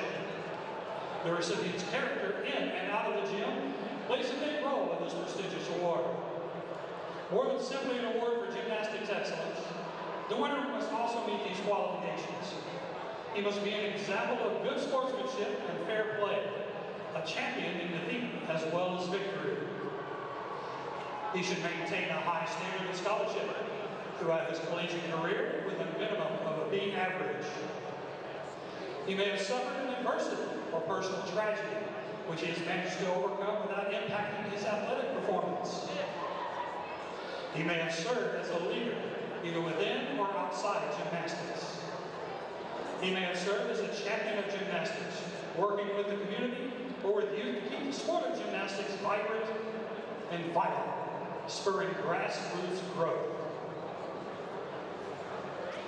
Sid Nasaruni represents the N2 founders and will be presenting tonight's award. Sid was a walk-on member and manager of the Georgia Tech gymnastics team. He started his career in gymnastics photography after being sidelined with a back injury in 1984. He has been attending gymnastics meets and documenting gymnastics history ever since. After completing medical school, followed by a career in the U.S. Air Force, he completed a family medicine residency and sports medicine fellowship. He continues to support gymnastics through his photography and philanthropy. He currently practices emergency medicine and resides in Tennessee. The N2 Award is a collaboration between GymACT, Dr. Sid Nasaruni, and Dr. Jamie Natalie. Let's meet our 4 nominees for this year's N2 Award. Our first nominee is from Temple University, Jacob Diller. A talented gymnast and a dedicated student with a passion for medical research and emergency medicine. He is a 2-time co-captain of the Temple University gymnastics team, an All-American on both floor and high bar at the 2021 GymACT Nationals. Jacob has also set a high standard for the Temple program by scoring a 14.3 on vault at the NIU Invite in 2023, which was the highest program score since 2017. In addition to his athletic achievements, Jake has been actively involved in medical research as an academic associate and emergency room research assistant, and has also worked as a radiology technician. His impressive academic research background will serve him well as he pursues a career in medicine, specifically in emergency and trauma surgery.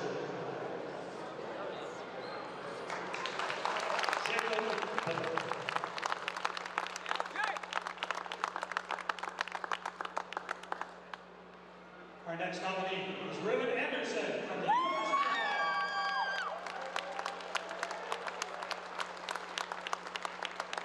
Ruben is a former member of the NCAA Iowa gymnastics team, who had his NCAA college career cut short in 2020 when Iowa dropped their program. Despite the setback, Ruben refused to give up on his passion for gymnastics and took matters into his own hands. During the summer of 2021, Ruben and several other former NCAA gymnasts formed the first Iowa GymACT team.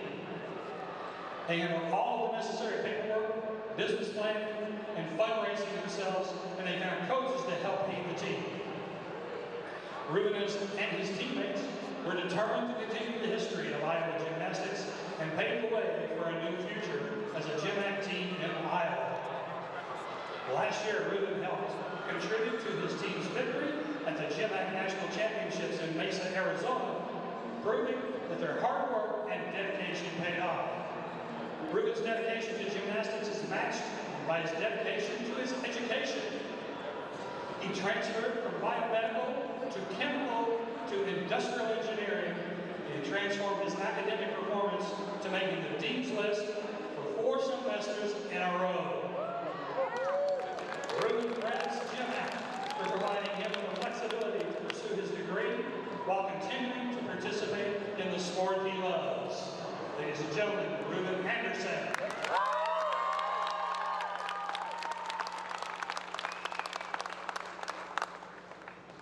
Our next nominee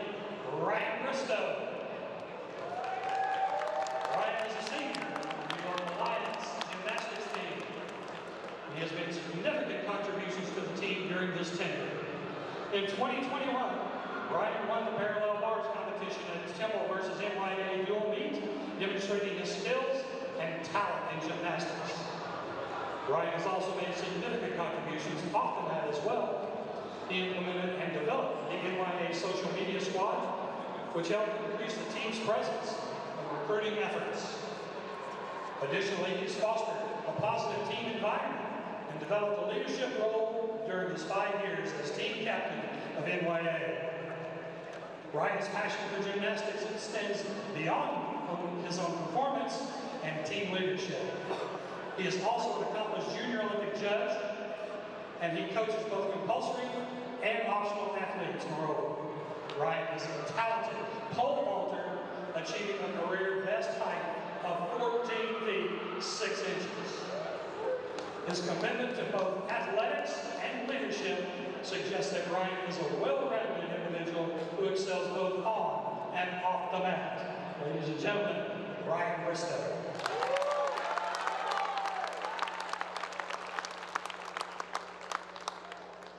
Our final nominee is Yaroslav Owens-Borchina from the University of Minnesota.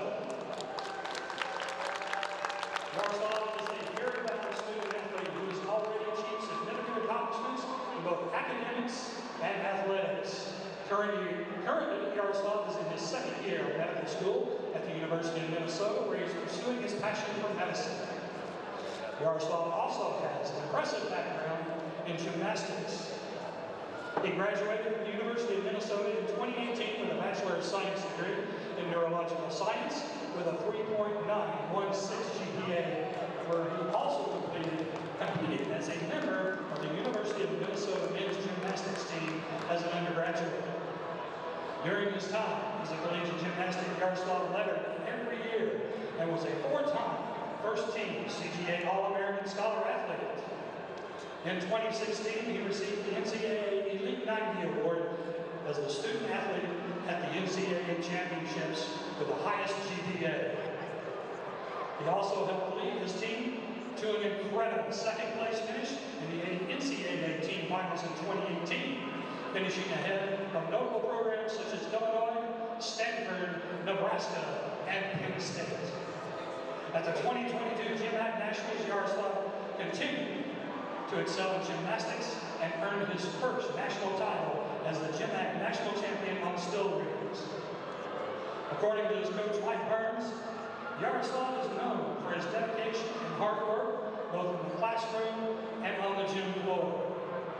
With his impressive academic and athletic background, Yaroslav has shown what a GymACT student athlete can accomplish. Ladies and gentlemen, Yaroslav Owens-Borchina.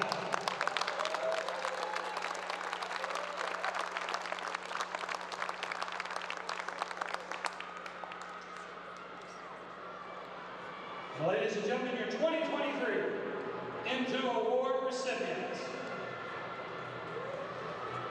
Jacob Miller.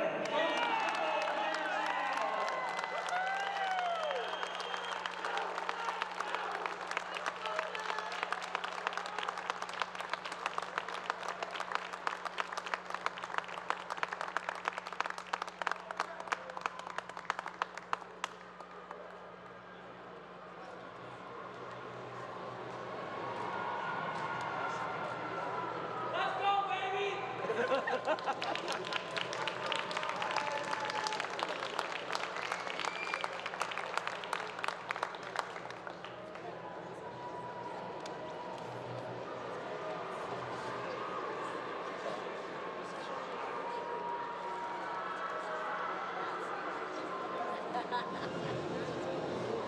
Congratulations, all our award winners.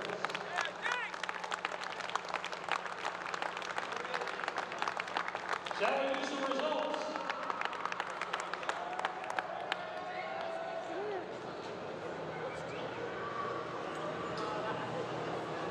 Starting on the floor exercise.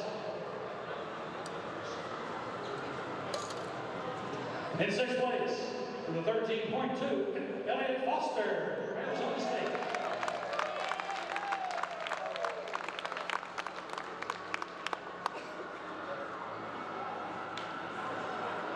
Receiving 5th place with a 13.25, Nathan Euros from Mavericks.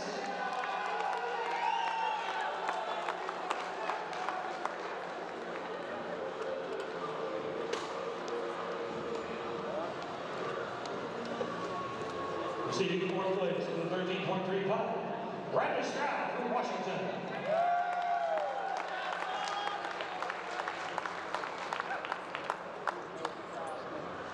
Receiving 3rd place with a 13.4, Caden Gigiolano from Arizona State.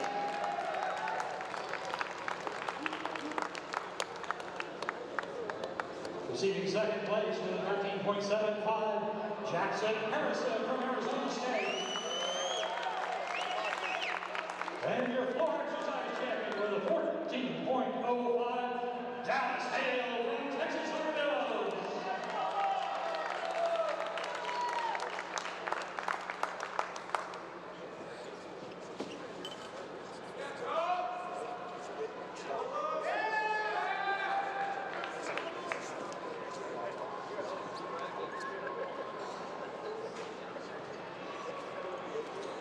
Congratulations, floor exercise winners.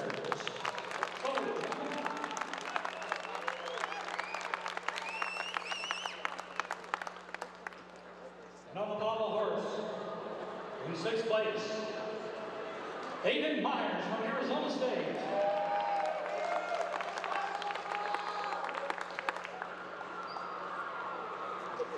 Receiving 5th place, Hunter Burnett from Arizona State.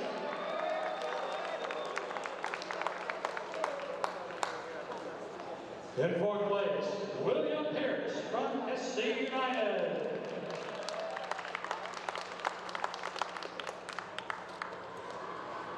Receiving 3rd place with a 13.2, Carter Hawthorne from Washington.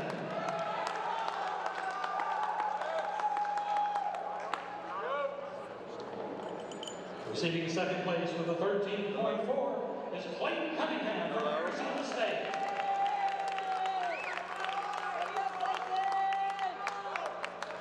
And the pommel horse champion with a 13.75, Dallas Hale from Texas Armadillos. Okay. Perfect. Okay. Sounds good. That's it.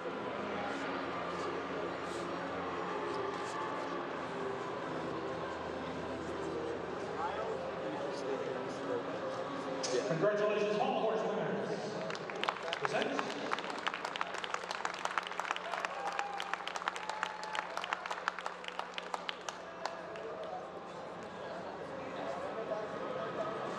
And on the rings, we have a tie for 6th place. Jaroslav Owens-Pachinko from Minnesota and Xander Ege from Washington.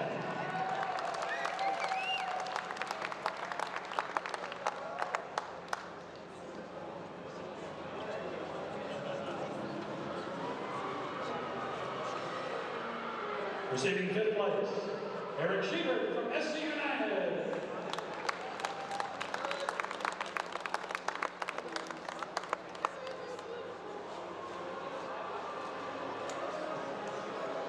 Receiving 4th place, Ryan Lyman from Washington.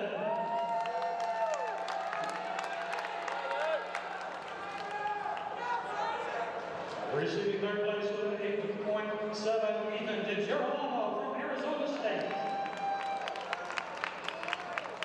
With a 13.6.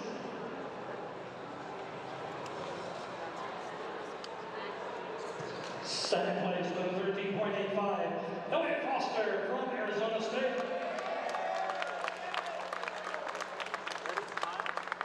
And your rings champion with a 14.2, Dallas Hale from Texas Armadillos.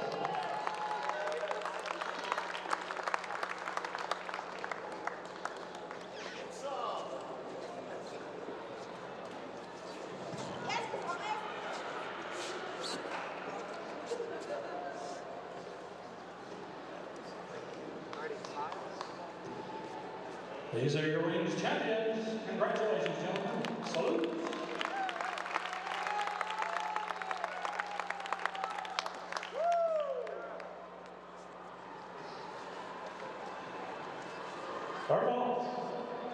Sixth place, Jacob Miller from Temple.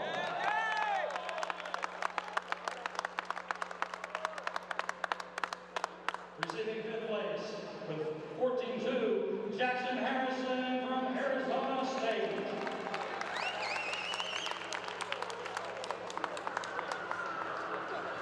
Receiving fourth place, Kellen Ryan, Minnesota.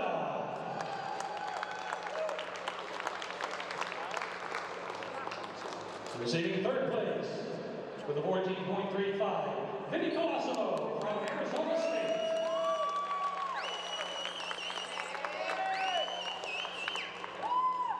Receiving second place with a 14.4, Senator Baduli from Arizona State.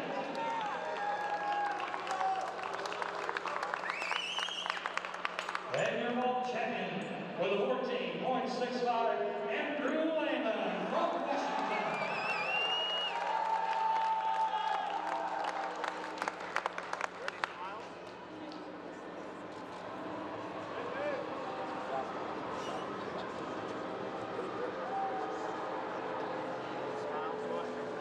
Ladies and gentlemen, your vault winners. Salute.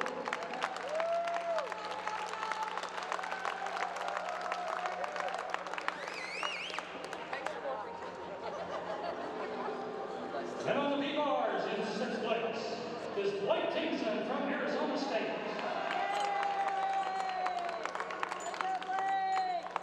We have a two-way tie for fourth with Ray Bridges from Georgia United and Andrew Lehman from Washington. With a tie for fourth place.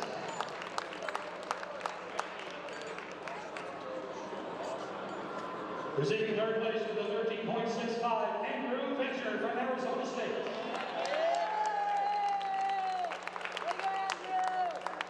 Second place with a 13.85, Hunter Burnett from Arizona State.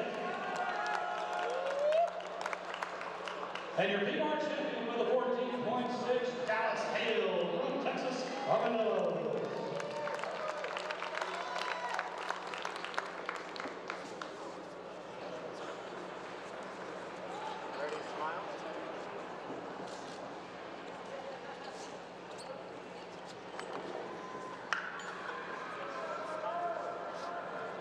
So let's hear for our B-bar champions. Salute. We have a two-way tie for fifth place in the high bar. William Pierce from Southern California United and Jacob Miller from Temple.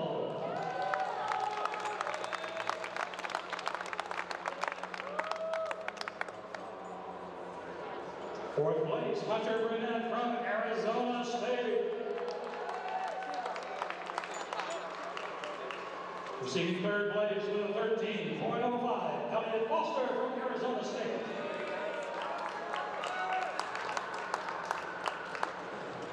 Receiving second place with a 13.15, Hunter Fleshing from Arizona State. And your high bar champion with a 13.8, Alan Hymanson from Bay Area Bandits.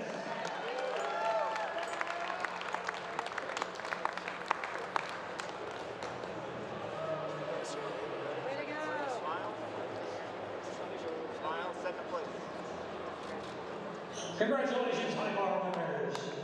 Salute.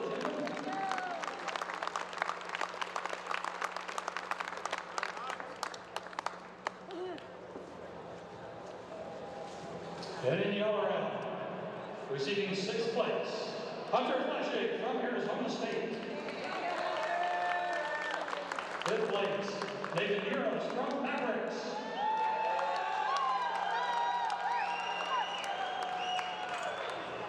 Receiving fourth place, Andrew Lehman from Washington.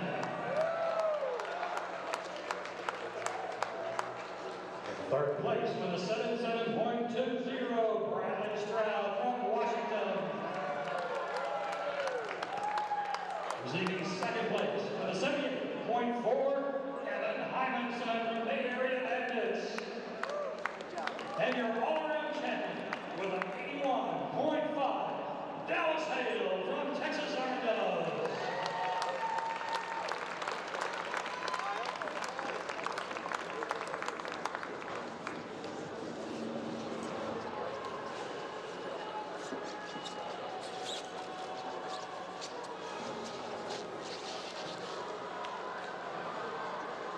Ladies and gentlemen, represent our all-around winners.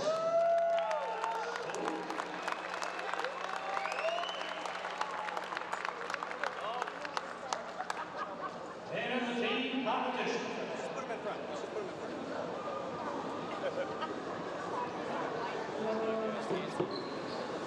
We're going to do a little housework here. Make some room.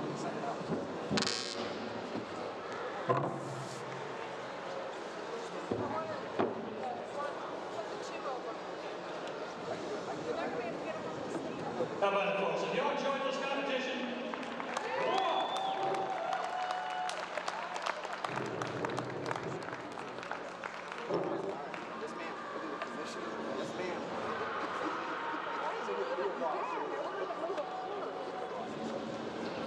Our third place team with a score of 299.05. Texas Armadillos.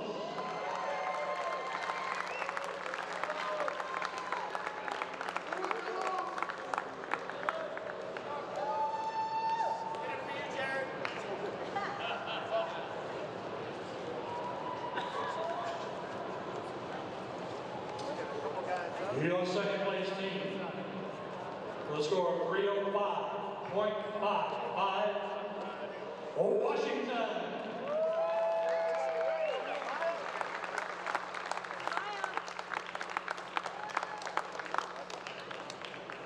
Great job, guys.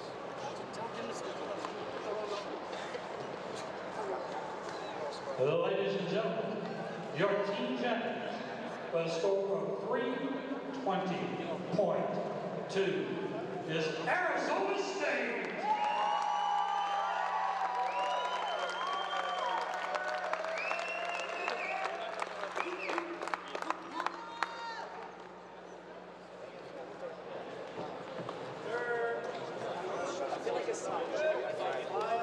Yeah, where's the next plate? Right here on stage.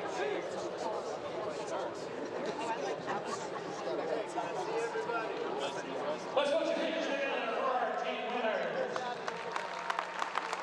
Great competition.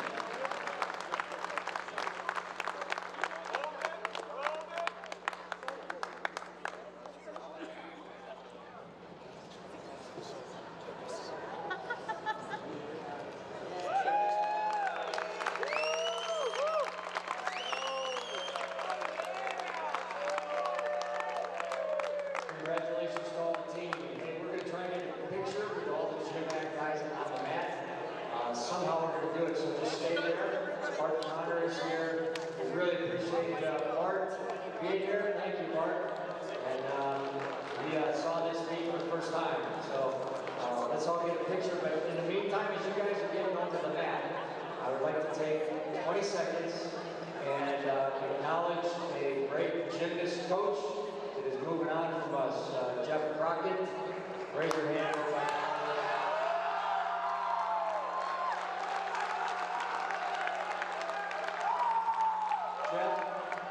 Jeff was a gymnast back in 2000, and he's been involved in the University of the Washington team since 2000 as a gymnast, then as an assistant coach, and for the last 7 years he's been coaching the team, and the last, was it 3 years been head coach? So we just want to say big thanks to Jeff. He's moving over to Australia to help that program over there. We really appreciate him and what he's given to this program and the university. So thank you, Jeff Crockett.